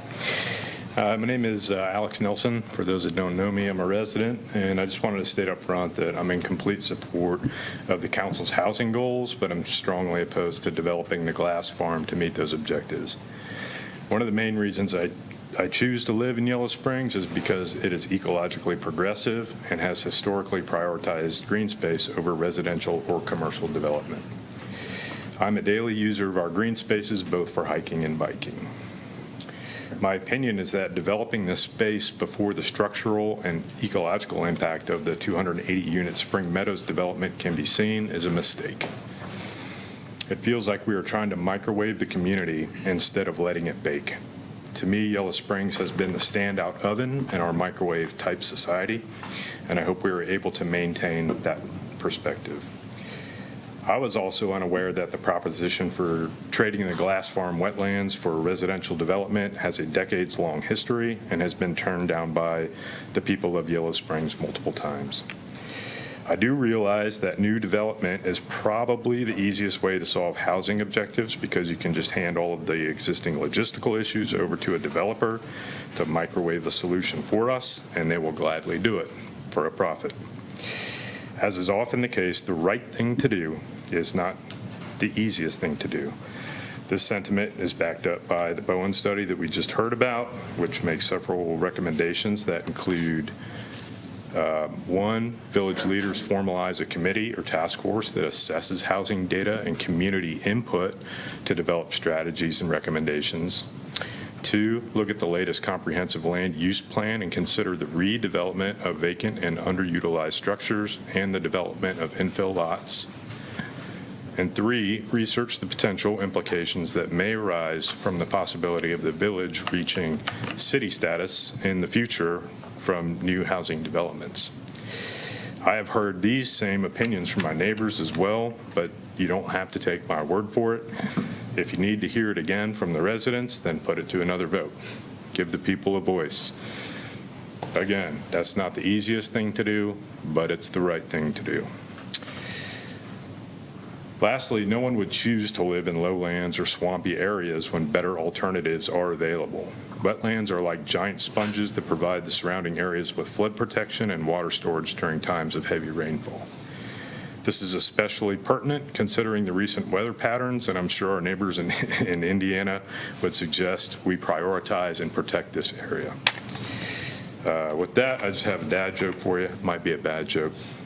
Why is the Glass Farm so bad about showing up to village council meetings to protect itself against residential development? because it's always getting bogged down and is constantly swamped. I made my time. Thank you for what you guys do. I appreciate what you do. Cool. Thank you.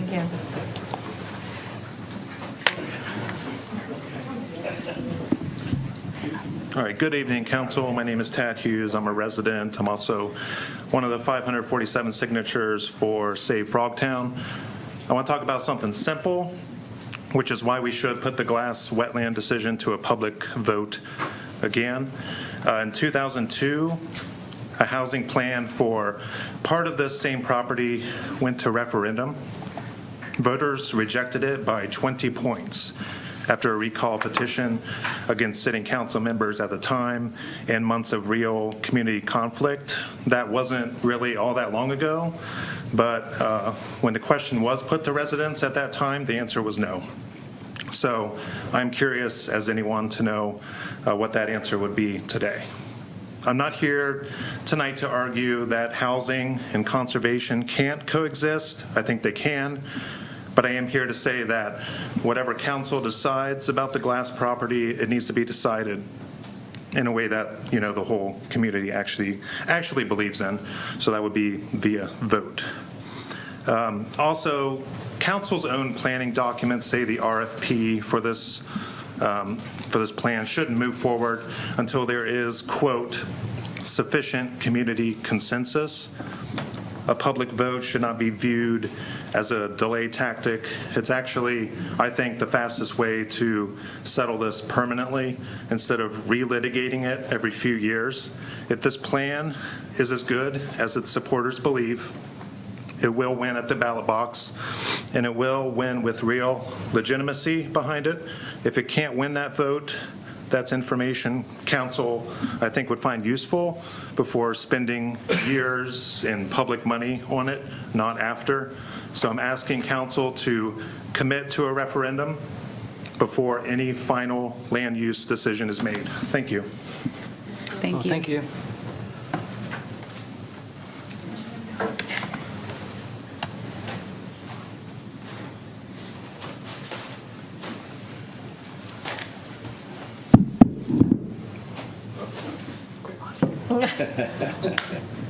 Yeah, excuse me for wearing sunglasses. I'm completely intimidated. I didn't understand that this room would be full on such serious topics. Hello, everyone. Good evening. My name is Jody Frisbee. It is my honor to work at the market and Ohio Silver for the last 3 years. I was inspired to do a public service announcement, so I guess this might be comic relief. First of all, Little Art Theater this week, Wednesday through Sunday. If you have not seen Bognar's documentary on 2020, you all need to go there for inspiration about this fantastic community. You know I love you all. So I'm here to promote that quickly. But more importantly, to honor two men, unsung heroes, behind the scenes, in this room, celebrating their birthdays. They're born 3 or 4 days apart. Media giants I love. Riley Dixon, our Yellow Springs News reporter. Appreciate all you do, hard work. And how he can produce a new baby and still keep it up, I mean, inspiring, right? We all inspire each other, right? So the man to my right, Benjamin Gunther, our digital, August 16th, August 20th, he's got his hand up. I don't have a confirmation on that, but yeah, Benjamin Gunther, our digital manager. Happy birthday to you both. The new website, the app, if you guys aren't on that app, you need to put that on your phone, right? For the village, right? Serious. So,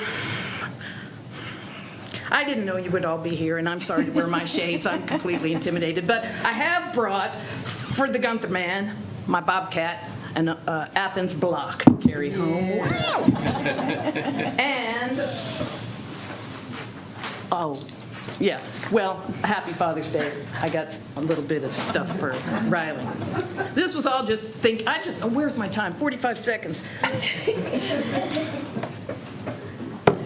He's produced a son. This guy's an independent filmmaker on top of everything else he does for the village, and he is producing a new film that'll be shot in the village next fall. And I would say if you are interested in collaborating or donating, you should get with him or check out the article that was huge last week in the news. Zom-rom-com. Who doesn't want to support a zombie romantic comedy in this town? All right, I don't see a hand. We're agreed. Happy birthday, gentlemen. Thank you, thank you. Thank you, Jeff.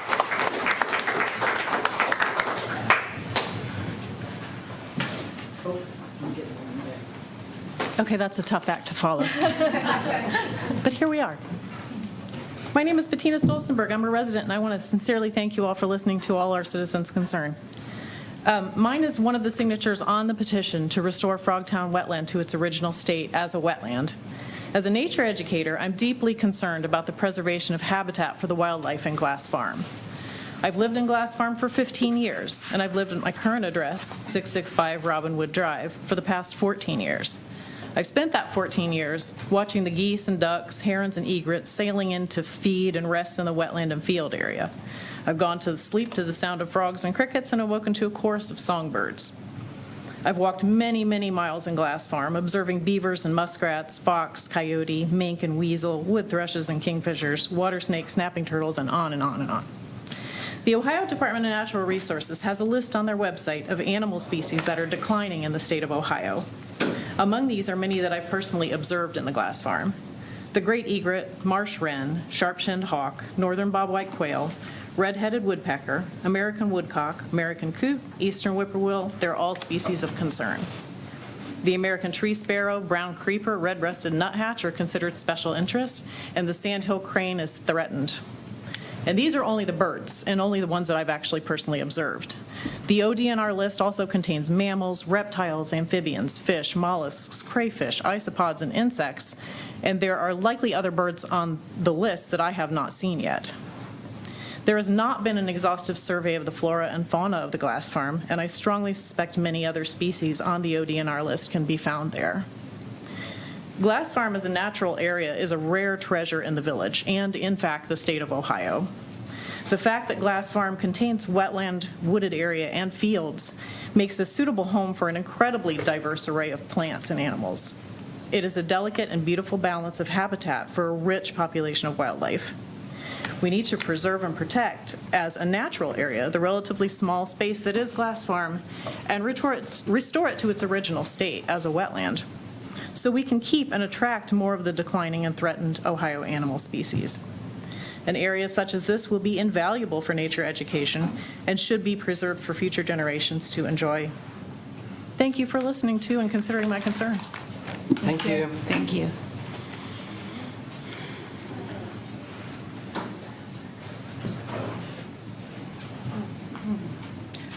Hi, my name is Jane Brailer. I've been a resident for 25 years. I'm a retired professor from the University of Dayton, and I signed the petition.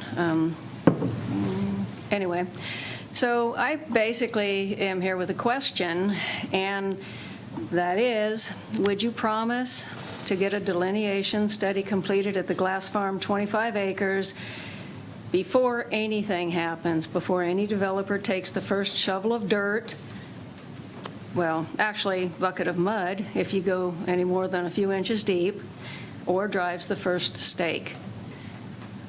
That's, I think, let the science speak. Let the facts be known. Why are we making decisions without information? It's all conjecture at this point, and I don't know how to make, I may not know how to make a good decision if all the facts are known, but at least let the facts be known, let the science speak. And I feel like I'm speaking for the Glass Farm because I think a delineation study, I don't like to talk in public. I think a delineation study is the only voice that the Glass Farm has. Thank you. Thank you. I don't like to talk in public. They did it. Thanks, Jane. Thank you. Thank you.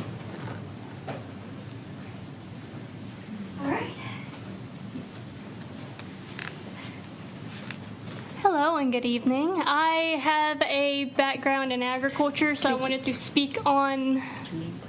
Yes, I will in a second. Speak on agriculture tiling. My name is Nicole Stout, and I am a resident of Spring Meadows. So we're in an area known as the Corn Belt, and it's because of glacier activity way back when gave us some very rich soil here in Ohio and the rest of the Corn Belt. We also have favorable growing conditions like the weather and temperatures and stuff like that. So, hold on, let me get my notes. So the Midwest became a prime growing area for corn because corn needs a lot of nitrogen. So we know that Glass Farm has some tiling on it, but this tiling has not been upkept or maintained. So what tiling is it drains wetland soil. The downside to the Corn Belt is a lot of it was wetlands, which is not really good for corn. So they came in with the tiling to drain some of this water away to make it more favorable. So Glass Farm has some of this tiling, but it hasn't been maintained, hasn't been upkept, and it has and will continue to fail over the years. And this land that had been farmed will continue to become more wetlands as time goes on, even if we don't touch it.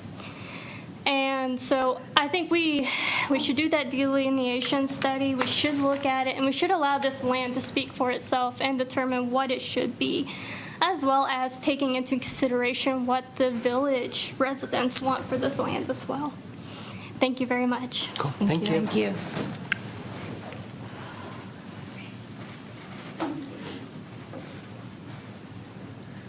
Anybody else? Okay, we'll do a going once, going twice. Okay, that'll be the end of citizen concerns for now. The next thing on the agenda is public hearings and legislation. And if I could get a motion to hear second reads by title only, please. So moved. Second. All those in favor say aye. Aye. Aye. Anybody opposed? All right. So first up is the second reading and public hearing of ordinance 2026-14. Judy, if you could read that by title only, please. This is enacting new section 206.04 credit card policy of the codified ordinances of the Village of Yellow Springs, Ohio. Great. Could I get a motion? So moved. Second. Great. I don't know who is doing this. It's a second reading, so I think we've already talked about it, but. I think it's Sarah. You gonna do it, Sarah? Okay. Yeah, just happy to discuss this. Can you hear me okay, hopefully? Yeah. So again, this is a second reading. I know Amy Blankenship drafted the amendments here, and this is really just to conform to the statute. So this is prescribed by Ohio Revised Code 717.31.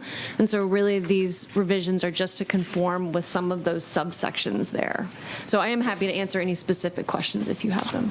Cool. Thank you. Does anybody have any questions? Pretty cut and dry. Yep. Okay. It says open close. Is this one that, this is, okay, open the public hearing. I was like, this is because it's the second reading. All right. So I'm going to open the public hearing now in case anybody has any input on ordinance 2026-14. Okay, we're going to close the public hearing. All right, and then seems like no questions, so I guess, Judy, if you could do the roll call. Yes. Shu? Yes. Brown? Yes. Samari? Yes. Pierce? Yes. DeVore Leonard? Yes. Thank you. Okay, next up is the second reading and public hearing of ordinance 2026-15. Judy, if you could read that by title only, please. Now, this one, you've got some notes from myself and from Amy and a red line at your spot because we realized a little late that charter limits franchises in the village to 10 years maximum. So I provided a red line which changes this to comply to that restriction. If you want to give that a look, what if you're in agreement with the, pulling it back to a 10-year maximum, and then the slightly changed language in section 1, you could make a motion to make those amendments. If that passes, then you're going to need to bring it back for second reading and public hearing on September 8th, because this would be a substantive change. I'd like to make a motion that we approve the amendments in section 1, bringing it from 25 to 10 years, and then from terminating the agreement to I'd like to make a motion, I really bad. I'll second. Yeah. It's, Okay, can I make some comments on it before we? So, Yeah, yes. for sure. Okay, so just for context, obviously it's a field I'm not familiar with. I had some questions about this contract and my reading of it, and in trying to learn more, in speaking with Amy about it, learned about, our charter and the 10-year limitation. So I am continuing to learn more about it, just because, I think like any contract that we're gonna participate in, I want it to be clear what we're getting out of it and the benefit to our community and our residents. So I'm continuing to do some learning on it. So I'm happy to go ahead with the motion. I was happy to hear that there's going to be a little bit more time, so I might be bringing more information to the group on September 8th at the second reading. so this is just making sure that it falls in line with our charter, is that right? Because it's already written in the charter. Okay. But you're saying you might want to look at it a little further. Yeah, I'm in the process of learning more about it, and that came up. That part came up in the learning process. Okay. So you're still saying, you're not opposing the idea of making the motion to change the thing to get it ready for the next time. You're just noting, hey, I'm going to have some questions, or may have some comments or questions next time. Yeah, Okay. and I just wanted to be upfront with everybody now, Okay. so it didn't come as a surprise next time. Is there any other discussion on the motion from Carmen? Okay, so just, do voice, okay. So all those in favor can say aye. Aye. Anybody opposed? Okay, so then we're basically going to put this on the agenda the next time. We don't need to do any of the other steps currently? Okay, correct. So that one will be on the next agenda. Okay, next up is the second reading and public hearing of ordinance 2026-17, approving a bad debt, Judy, if you could read the title, by title only. This is authorizing bad debt write-off of account balances for the Village of Yellow Springs accounts identified as uncollectible. Cool, thank you. If I could get a motion? So moved. Second. Okay. I was thinking, some of us don't like to talk in public either. It's just that somehow it ended up this way. Okay, so the approving a bad debt policy, we already talked about this. I think it's another one of these like kind of housekeeping things. Do you want to say anything more about it? Yeah, I think I can also say this is another one that I believe Amy has worked on, and, she approves this legislation or has reviewed it for your approval. And I think, the whole purpose of this is really to give council, let you have the authority to address some of these accounts that have been unpaid. Yeah, and I think Michelle asked for it so that we could clean up the books on some of these minor things, right? Okay, any questions from anybody on council? Okay, we're going to open the public hearing for this second reading. And if anybody has any comments on ordinance 2026-17? All right, we're going to close the public hearing, and if there's not any questions, then we'll start. Judy, if you could do the roll call, please. Yes, Pierce. Yes. Samari. Yes. Brown. yes. Shu. Yes. DeVore Leonard. Yes. Thank you. Okay, next up is reading resolution 2026-30. Judy, if you could read that by title only, please. This is a resolution accepting the amounts and rates as determined by the Budget Commission and authorizing the necessary tax levies and certifying them to the county auditor. Okay, could I get a motion? So moved. Second. Was that Stephanie? Yeah. Thank you. Is anybody talking about this one, or is it just we have to do it, so do it? Is that the? That's the idea, yes. Okay. Does anyone have any questions? This is obviously in the packet. No. We don't have a choice, right? It kind of sent me down a rabbit hole, so I learned some things. Okay. about it. Yeah.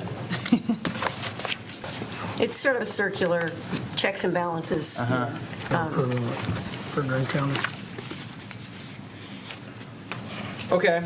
And if you don't mind roll calling it, they require a roll call for the form provided. Okay. Well, unless anybody wants to talk about it, we'll do a roll call. Okay, go for it, Judy. All right, Brown.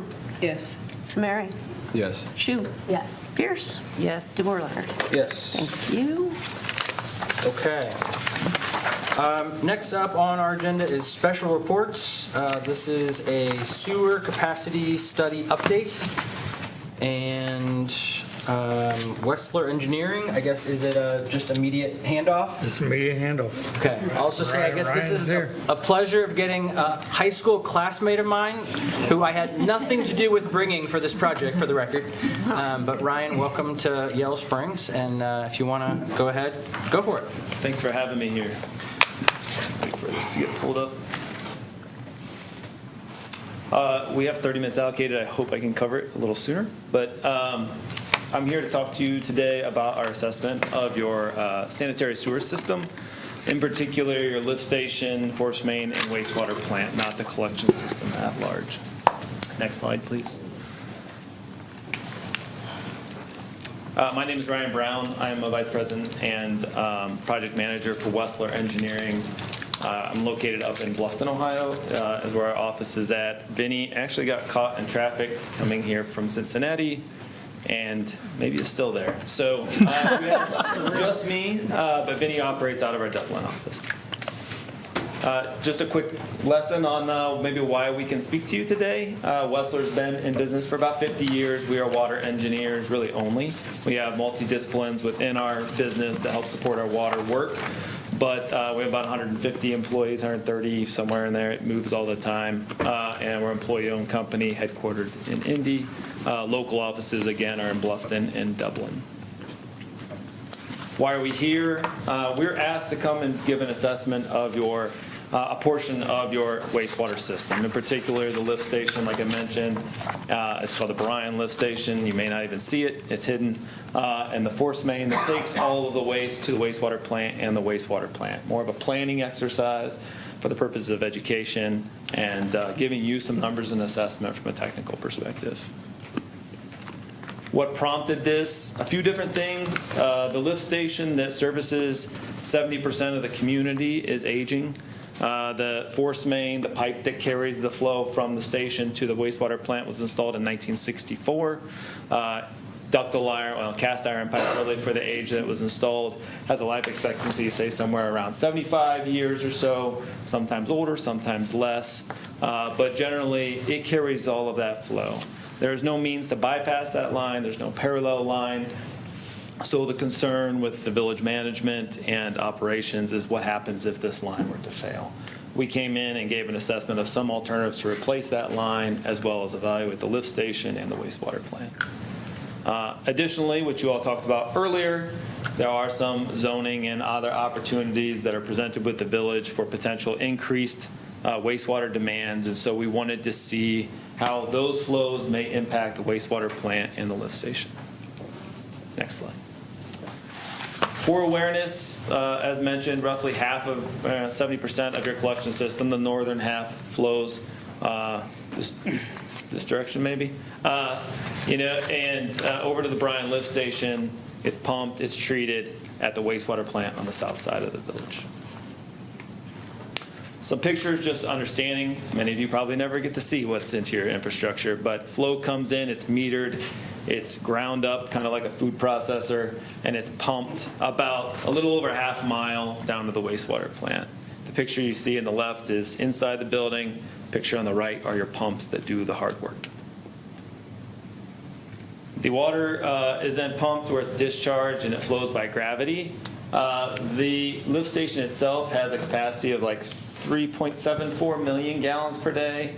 The average flow to that station is about 3.15 million gallons per day. So it's reaching the limits, and at a max observed flow, you're at about 90% of the capacity of that station. Again, why it's important, it is a critical piece of how you can all flush and how your businesses can operate. All of this waste, at least 70% of it, goes to this station. So we want to make sure we have a plan on how to address this going forward. Next. There's a summary of some different findings, categories, why it matters within your packet. I'm happy to answer any questions on those. I should point out that in addition to the pumping capacity and the force main, we also did an assessment of just general upgrades that are needed in that station. Things such as the flow meter isn't the right size, the grinder is aging. There are some code improvements that need to be made, as well as some metering improvements. The wastewater plant was originally constructed in its current form in 1964 and was last upgraded in 2009. Next. Flow comes into the wastewater plant through gravity. We screen out, or they screen out, inorganic material to keep that out of the waste stream, grit, etc. Then the resulting liquid goes into aeration tanks where bacteria and oxygen do the work. Next. From there, the flow passes into clarifiers where the solids settle out. Clear water comes over the top. We disinfect it, and then we eliminate the chlorine from the water as well, and then we meter it before it's discharged to the creek. From a performance standpoint, there's some details there that you're welcome to dig into. The good news is that your infrastructure that's there from a tankage perspective does have capacity over a 20-year planning period to accommodate identified future developments, as well as a 5% buffer on top of that.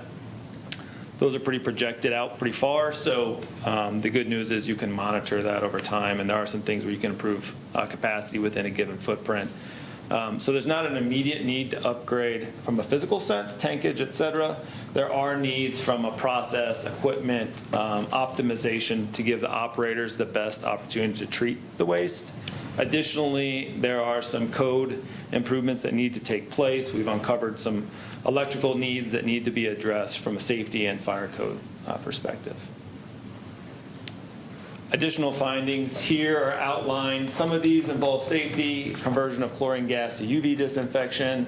As mentioned, the safety concerns with some of the structures, as well as solids handling and some of the other components that you are all paying for through your rates to operate the plant. I should point out that this evaluation is intended to be comprehensive. So if you go to the next slide, as we look at some of the alternatives, we want to show you kind of like what would be all of the work that could be needed now. It's not to say that it needs to be done immediately. So there's an opportunity for phasing. We've talked with your administration and operations group to explain kind of what would be a priority if the council, chose not to pursue the full project as a whole. So this is really an investigative report to start you on this planning journey. No action serves as a baseline for evaluation, and I should add that this evaluation is based kind of around Ohio EPA's Water Pollution Control Loan Fund reporting requirements. So they have an outline and a template we follow. That document allows you to submit for funding through the WPCLF program.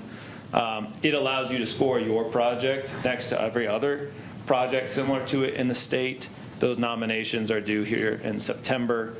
So part of the reason we're even having this hearing today is to inform you, but it also serves double duty in that it allows us to show that there's a public awareness for the needs of your infrastructure. No action is a baseline for that alternative. Regionalization is also an evaluation consideration of a study like this. The advantages of regionalization is that you can sometimes share in resources. The disadvantage, if you switch to the next page, is that there are very few wastewater plants that show the capacity to even serve a flow that Yellow Springs could provide. That's the Southwest Regional and Springfield. All of those, each of those are over 9 miles away. Pumping wastewater long distances is not only difficult, it gives up some of the control that you have as a community. And third, it does restrict a lot of performance to one pipe So from a resiliency standpoint, there are some weaknesses in that option. It's not recommended as a result. Next. Lift station improvements. There are 3 slides here. I'm happy to jump to the third one if you'd like, more for the purposes of providing information for those who want it. Three pumps pump all of the waste from the Bryan Lift Station to the wastewater plant. Option C is really the one that's recommended currently. You have an old 1991 pump that handles flow during wet weather. The way pumps are designed per Ohio code is that your largest pump is out of service. This pump is showing some age, it leaks. I think it was already in the plans for replacement in the future, so we'd suggest replacing that so you have the backup. The good news is that we did run an evaluation that if flows were to increase to this lift station, you can increase the smaller pump you see in the picture in the future as the demands would increase. Force main improvements, so the pipe, what do you do with the pipe that's there? The unfortunate thing about a pipe that is very important to your waste conveyance is that we can't take it offline. As I mentioned, there's no spare line. In fact, during wet weather, that station can only be offline for a matter of minutes before there's a risk of overflowing. So a physical inspection wasn't allowed, but we were able to use kind of our assessment in other communities and what we've seen in pipes of this age. And there's some investigations we could do at the end of the pipe where we could see it, and I suspect that there's a lot of corrosion in that line. It's not to say that that line's going to fail tomorrow based on the life expectancy, but it should be known that there should be a plan in place to what you can do with that line if it were to fail. One of the options we looked at was rehabilitation. That's running a temporary line beside it, cutting it open, restoring the pipe, running a new liner through it. That's a proven process, but because it's a pressure pipe, it actually costs more to rehabilitate it that way than actually open cut, which if you go to the next slide is what was the recommended option. It had a lower cost. The downside is it disrupts traffic potentially. It requires a lot of silt fence to contain the excavation. But because we can install another line parallel to this one, we can keep the current line active, and that cuts down on a lot of the bypass pumping that would have to take place otherwise. So this ends up being the recommended alternative. Wastewater improvements as a whole, this is kind of an umbrella. As discussed, improvements to the plant are important, not only for the operators, but for their safety and long-term planning. A lot of this improvement revolves around upgrading aging equipment. A lot of our work centers around a 20-year design period. As I mentioned, you're at 17 in now, and the operators are seeing some limitations with some of the current operations and instruments that are used to control the efficiencies and the operations of the flows, as mentioned, the safety, and then some other improvements. The estimated project cost, this is the slide everyone wants to go to and start with, and I understand why. I pay sewer rates too. The first, so 3 options would be recommended as the total project. Again, this can be scaled or phased according to finances and need. The first one is the lift station, and that's replacing the large pump. It's $1.2 million. What needs to be known in there is that it's not only the pump, it is all the other components that go along with it, the code compliance. It's modernizing that station for the next 20 years. It's also metering and providing access so that you do have a little bit better redundancy in the event of emergency. Force main replacement, as mentioned, was at $2 million. That's essentially 2,900 feet of 16-inch pipe replacement. And then lastly, the wastewater improvements is at $5.45 million. I should mention these are project costs that include a 20% contingency as well as non-construction costs, things like engineering and all the other services. So construction costs are considerably less, but from a council and planning perspective, that's your all-in cost. We go to the next slide. Preliminary funding scenarios, there are 5 identified here. There are various funding systems throughout the state of Ohio. I did my first 10 years in Indiana. We're fortunate to have the number of funding systems that we have here in Ohio. You are also fortunate to be a pretty good community from an economic perspective, which does limit your accessibility to some of the other funding systems. The reason I put this on here is people, 8.65 million, if you look at it as a whole, is a big number. What does that mean to me as a resident or a user? And these are predictive at this point, but somewhere on the best case scenario, if you can maximize your number of grants that you qualify for, it translates to maybe around a $12 a month sewer bill increase. On the high end, it pushes $30 a month. That's where I think the consideration of some phasing and planning for this becomes important. On the final slide, we'll talk a little bit about timeline, and why we're here today is not to identify something that needs done tomorrow, but these capital projects, as you know, when you did your water plant and some other large-scale capital projects, they take time. They take input from the community. We like to say, if you're pursuing funding, if you're dealing with permitting and design, it's a 4 to 5 year window if you're doing things appropriately. So it's what do you need in the future, not what you need now, and this is the first step in doing that. That's all I have. My contact information, and Vinny's, is available. Happy to take any questions, comments, both by phone or email, but I'm willing to take some questions now if time permits. That's my presentation. Thank you. I have a quick question. Sure. Just an interest. So how many municipalities are moving to UV over chlorination? Most. Most? Yeah. How many small ones? Like any in Ohio that Most. are our size? Most. Okay. There's a movement, there has been a movement away from chlorine disinfection for 10 years. Part of it is due to, drying out here. Part of it is due to safety. At your plant, you have 150-pound cylinders of chlorine. Yes. You don't have many of them, but you have enough that if there was a rupture, there'd be a concern. If you kept with chlorine, there are some process improvements to improve that safety. UV disinfection requires less chemicals and is in many ways safer for the operators. Sure. And so that's why we see most things going that way. Chlorine costs have changed too over time. There are some communities that can't use UV because the water has to be transparent enough for the light to pass through it Right, and so it'll work. provide the full disinfection.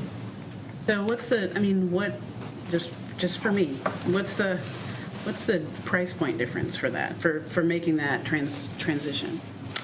I do not know that. Off the top of my head, I don't have the number memorized, but we do have it as part of our construction cost. If you want to email me, I can forward that to you. Sure. Thank you. My question was about, you had mentioned phasing before, and I was just wondering, this current order of lift station, force main replacement, WTP, which is increasing order of cost, but is that also in order of prioritization or not necessarily? It's not. I would say, though, that the three of those items are can be considered independent of one another. The lift station itself, it can pump through a new force main or the current one. There are redundancies that need to be addressed at the lift station. They could be addressed before you would prioritize the force main. I don't want to put words in Johnny's mouth or Kevin's or Brad when we talked with Brad earlier, but I think a lot of the concern is the force main. I would think is probably the greatest priority just because of how critical it is, and there's no redundancy. You have redundancy at the lift station right now. It's just an old pump. You have some equipment that's functional at the wastewater plant, but it's aging, and you need to plan for it, and there could be some improvements. So if I were to recommend a priority, it would be the force main. Does that help? Yeah, thank you. Second being lifts, I mean, I guess it's a question for Johnny as much as it is for you.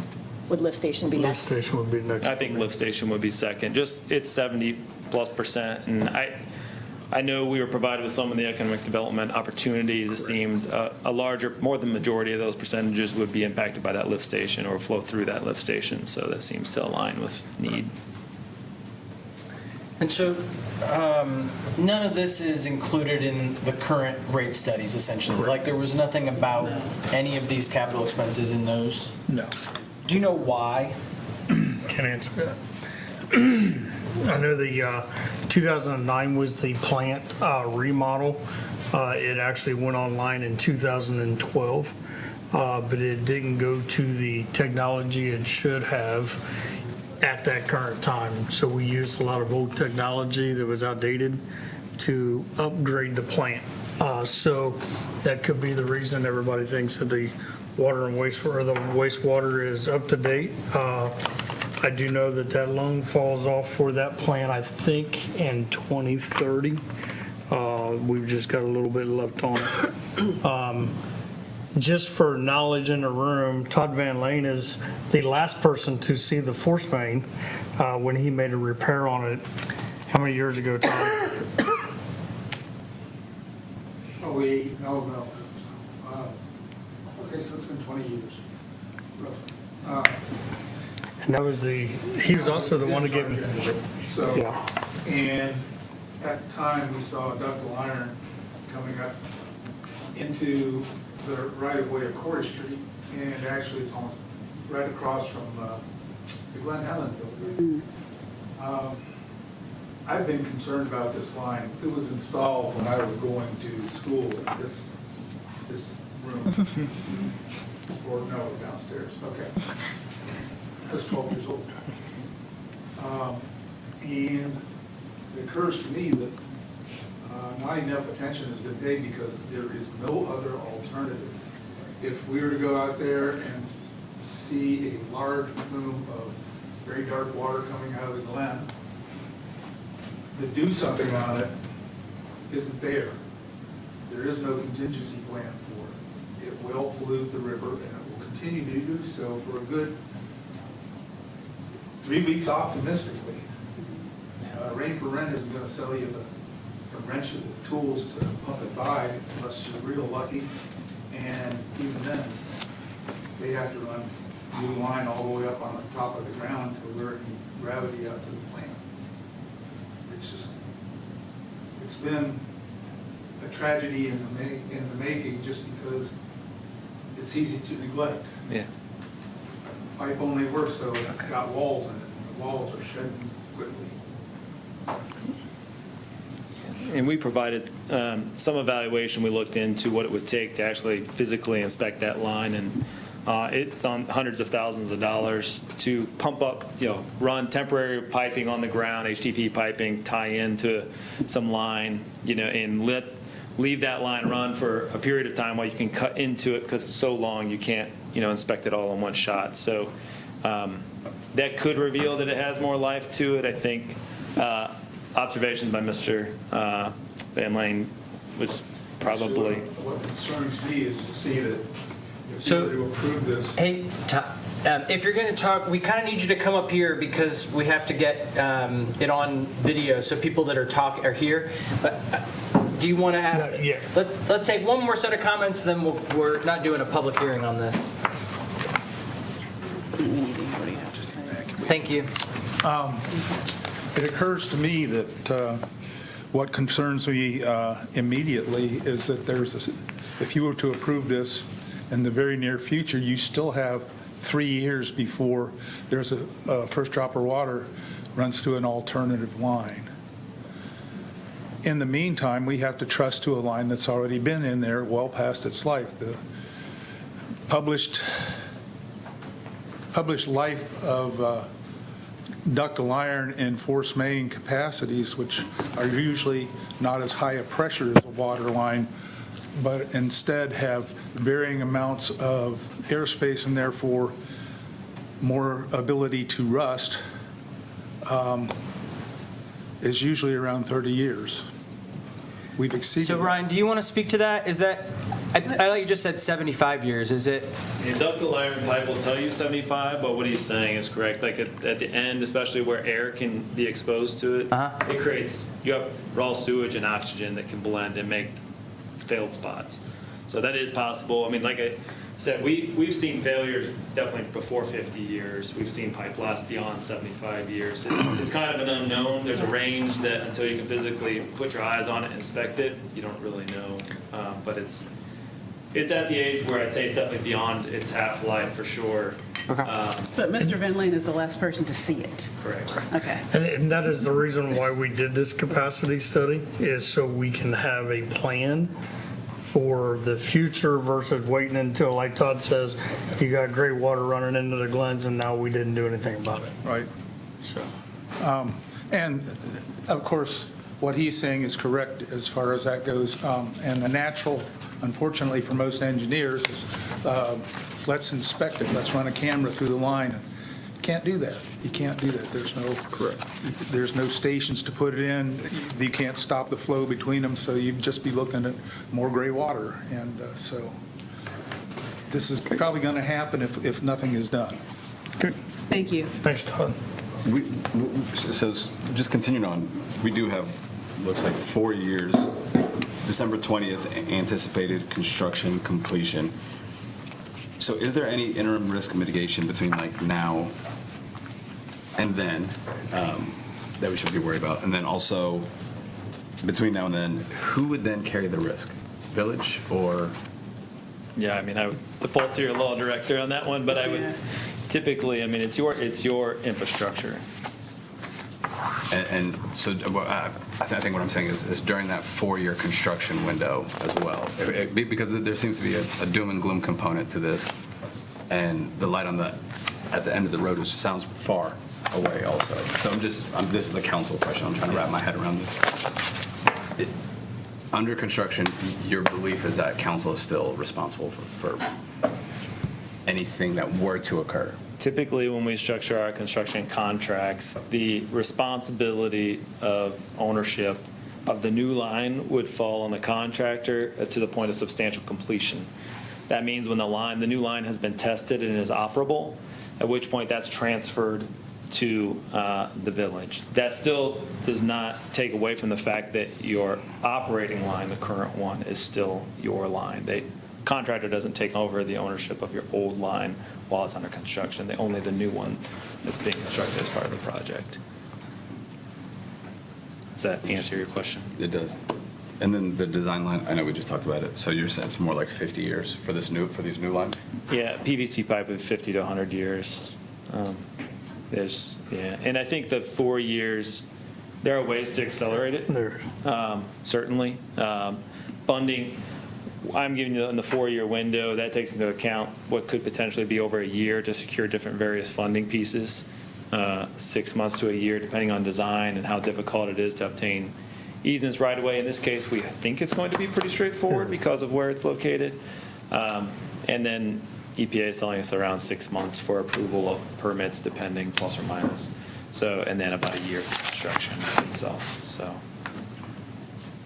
Yeah, I was going to ask a similar question just to distill what everybody has said, which is anything can happen anytime. We don't know. But in this preliminary timeline, construction initiation is set at July 2029, meaning 3 years from now, meaning given your professional expertise, the sense is there's a small chance, relatively, that something would go wrong in the next 3 years. Otherwise, you would be recommending an earlier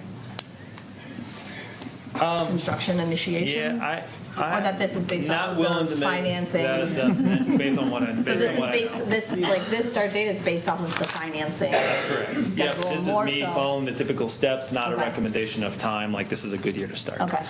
I think that becomes a risk analysis, for the part of the village. I think you have an option to take that offline and do some inspection. I think ultimately what you'll find is that line is in poor condition and that you should replace it. My suggestion would be think about your planning for that section and how you'd like to do it and how much of a priority that is. I think he's right. I mean, I think if that were to rupture, even in the best case, if it was a long rupture, it could take weeks. Best case scenario, you're still pumping, well, you saw, I mean, if it's in a wet weather event or 3-something million gallons, I mean, if that were to occur then. And I would often say that the worst events happen at the worst times, not on a nice dry day when, at night when there's hardly any flows. So I don't want to present doom and gloom because I don't know what that picture looks like. I only know that, from a planning and age perspective, it'd be wise to think about next steps. And Johnny, would it be fair to say this is like one of these issues where we're doing a decent job of keeping up with the things that have been coming day to day, this is part of this like capital improvement planning where there's like some big picture, long-term projects that we haven't, like, the reason it wasn't part of the capital planning a few years ago, the reason it hasn't been coming up in capital budgets in any of the last several years is that we're not, especially when it comes to big projects, we're not looking that closely at them that far ahead. Correct. And this is part of an effort to try to do better with that. Correct. And then, if I understood, just to make sure I got this right, what this is doing is effectively, hey, get in the pipeline, maybe it's a bad analogy, but get in the process with the state so that you can get your scoring. Correct. So that you can start getting a sense of what funding's available. That's correct. And then that you're saying, hey, now get to work and start thinking about this more. Right. So that you can decide, do you want to do, and so many of the doom and gloom pieces are related to the force main, for example, which is a much smaller piece of the Yeah. puzzle. Correct. So you can imagine a shorter term, stop the worst part, Yeah. longer, anyway, but those kinds of scenarios, this is just the slides, there's a longer report that's coming in 2 weeks. 2 weeks. On the 4th, we'll be submitting the final report to Johnny and staff, which is, I don't know, 100 pages of And then, and then effectively, we're going to need to put together some kind of working group or some kind of process that would consider the options, but you're saying, hey, we should get this thing into the state to start Correct. getting scored to see whether or not there's funding We've available. been working with staff to get the nomination ready for WPCLF. It's non-binding. It's just, here's our project. We would like you to evaluate it compared to everybody else. Around December or January, they'll rank all the projects in the state. You'll figure out kind of where you score. The desire of every community is to qualify for principal forgiveness. I will say, just because of your demographic data, like, you probably won't qualify for as much because you are a more affluent community when compared to the rest of Ohio. But it's still some reduced interest loans, and there are some other, programs out there that can help. So around December, January, we'll have a better idea of how you score. It's a good time to revisit the conversation then. At that time, you'll have time to have digested the PER, the preliminary engineering report, and you'll have all the details maybe at that time on kind of what your best plan to put forward is. Thank you, Ryan. Quick question on the September 2026 target on your preliminary timeline here. Is that a deadline, like a specific deadline? So I can see that. That's the one he was just talking about. That's where he puts it in for scoring. Nomination or Yes. So I guess what I'm trying to understand is that like a cycle cutoff? It's an annual program? Yes. Okay, so, and so, just so, again, so I'm clear, September of 2026, which means in a couple weeks we'll get the packet and then we'll or He's going to be able to do it after tonight. Okay. We had the public meeting, so he'll be able to submit it on our behalf. Yep. Yeah, everything's all set. When we submit on the 4th, the PER, that week after that is when we'll nominate. Perfect. It was just that's so fast. Like, Oh, it's fast. Yeah, it's fast. Yeah. Yeah, and it's not that hard of a report. I mean, it's, for the nomination, it's very easy, pretty rarely to do that. It's a few pages, some simple financial information, ownership information, and some of our technical information summarized into like a form application. So it's not that difficult. And I did call earlier just to confirm, if we put in this, we go in to get the scoring, it's not like we're saying this is happening and we're committing to spending all this money. It's legitimately just saying, hey, here's some of the work we're looking at. How would this be scored? We could change, we could do pieces, we could do phasing, and it would still be okay. So this isn't like we're signing up next month That's where I was getting to. So, yeah, that's what I figured. The EPA, if I can add on to that, EPA will ask you to nominate a project, even if maybe it won't go to construction next year because it's an annual cycle. But they want to know what's coming down the pipe as they do their capital planning and their $1 billion worth of funding that they do for these projects. So often what happens is we'll put this project together. The community will identify the project that they do want to pursue.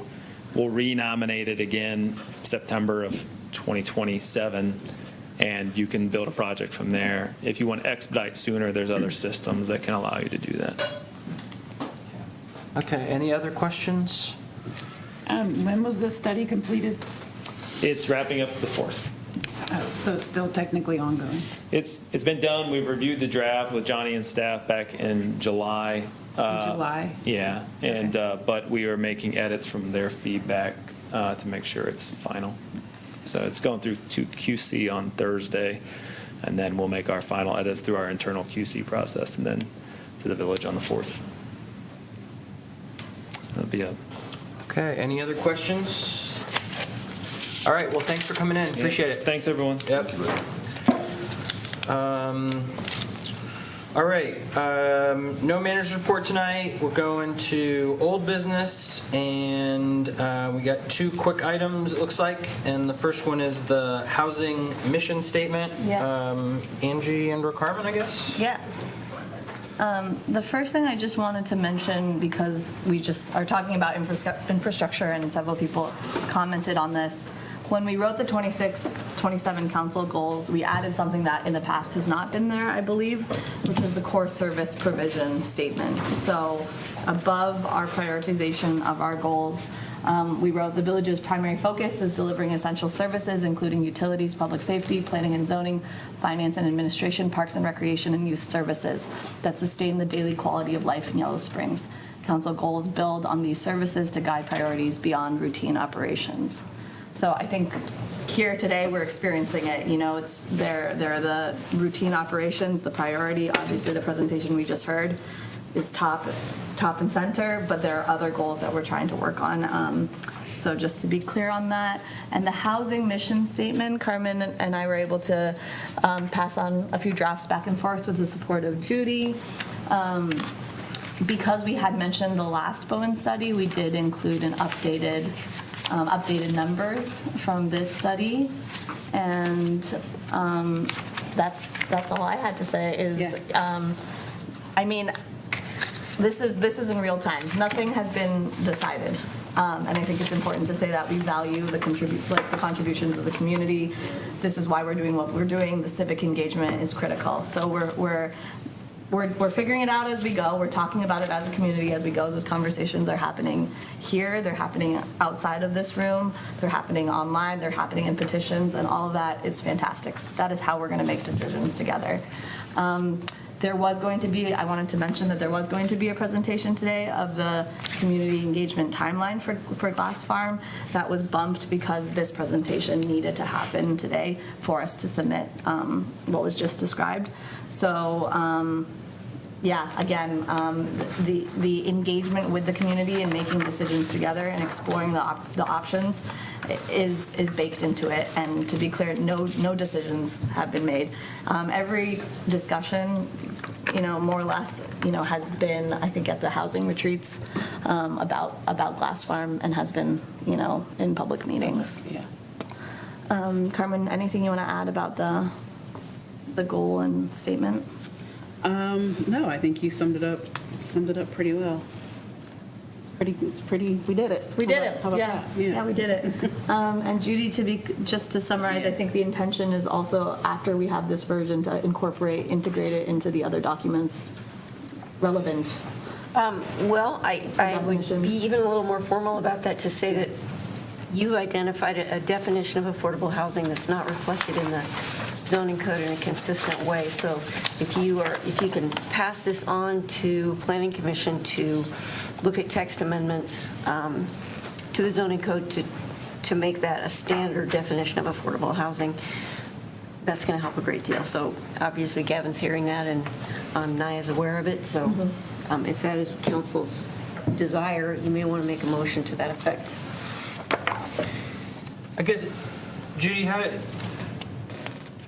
I'm game. I guess I'm not sure how much, what's the time, how much time does that take? Is that a relatively simple thing? Because to me, the important part isn't the affordable housing, it's the affordable housing for households making X. I think affordable housing is a pretty widely accepted measure at this point, of just being 30% of anyone's income. So it's affordable to who? That's sort of No, I know it's in here. I'm just asking in terms of the zoning changes.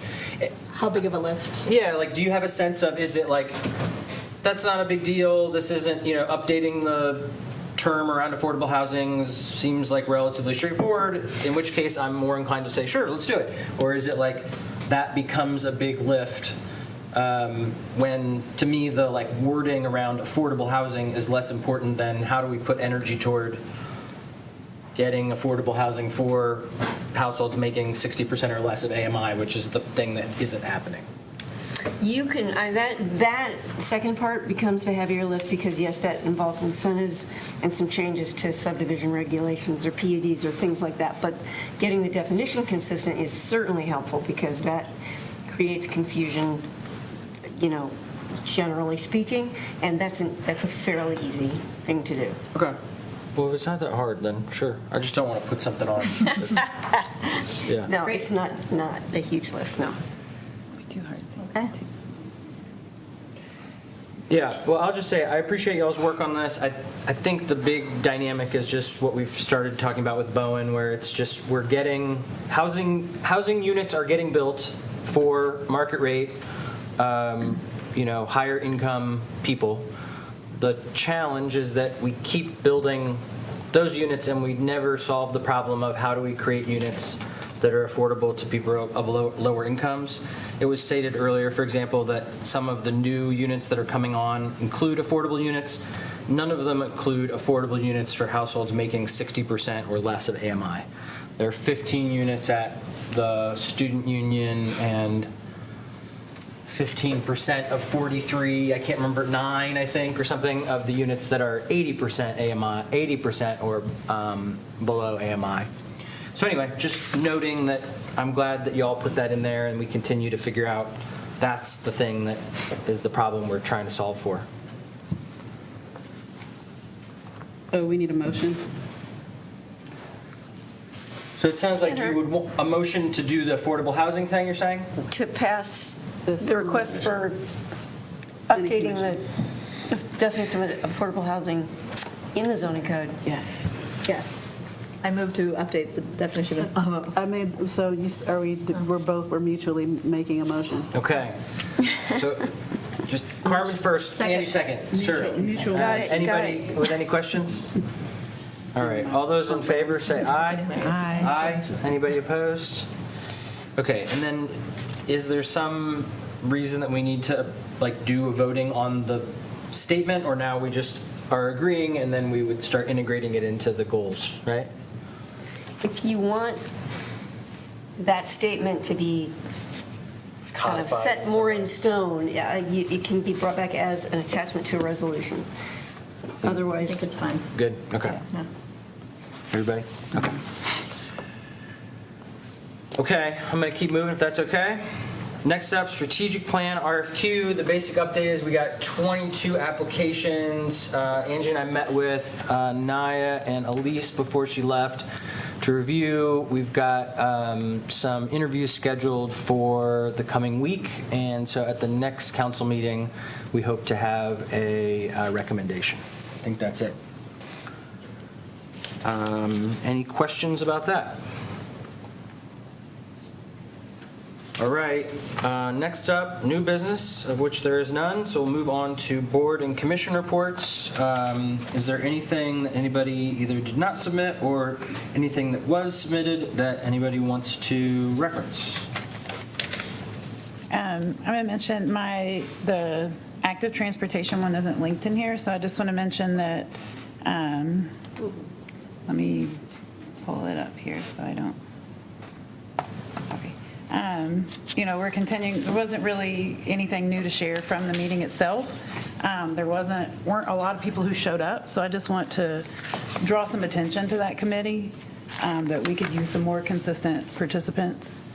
We have one person on staff, Aaron, and he's been doing his best to keep the work moving forward in the absence of reliable leadership. And so anybody, this is kind of just speaking to the public here, anybody who's interested in that, reach out and get involved. We could use some more people at the table. Cool, thank you. Other commission, board, or commission reports?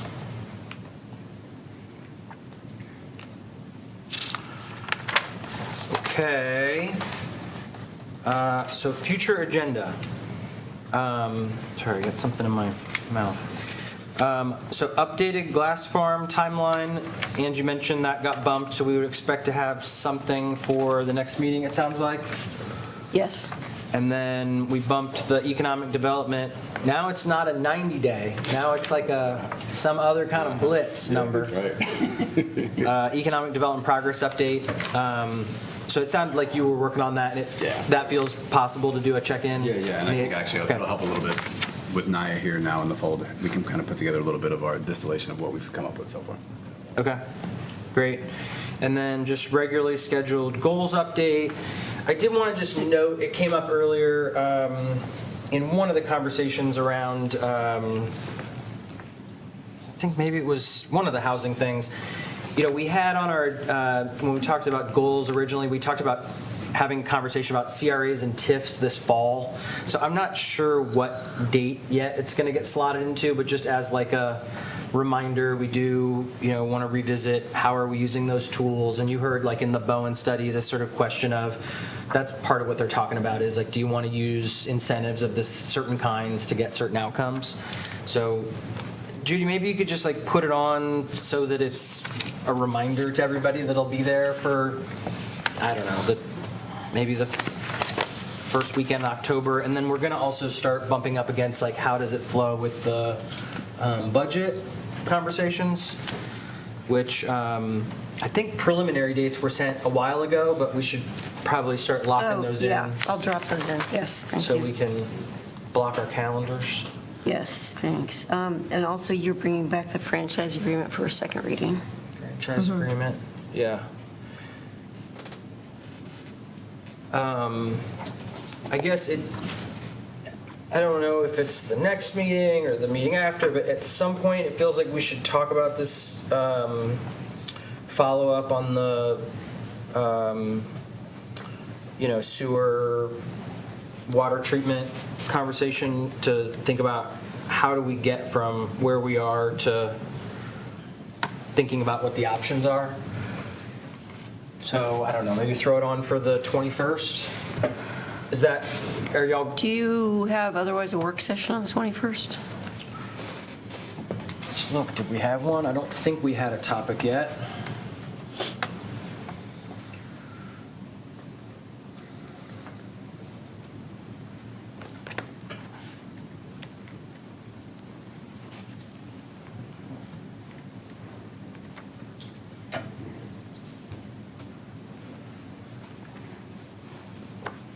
No.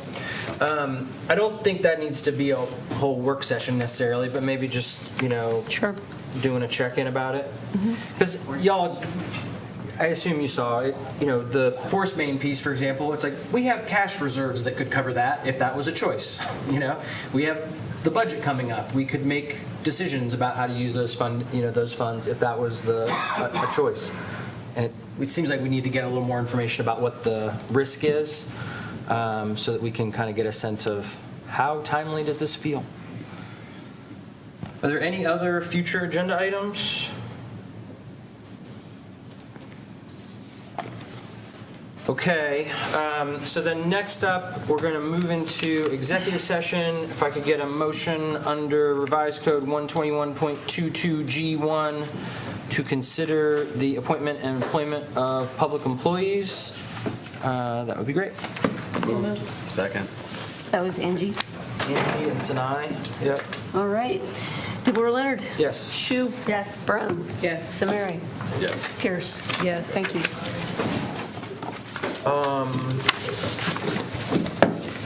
Okay, so we'll be meeting in here. You're welcome to stay if you want to, but the next thing on the agenda is to adjourn. So we'll probably be here and then adjourn. But you're welcome to hang out if you want to, but not here.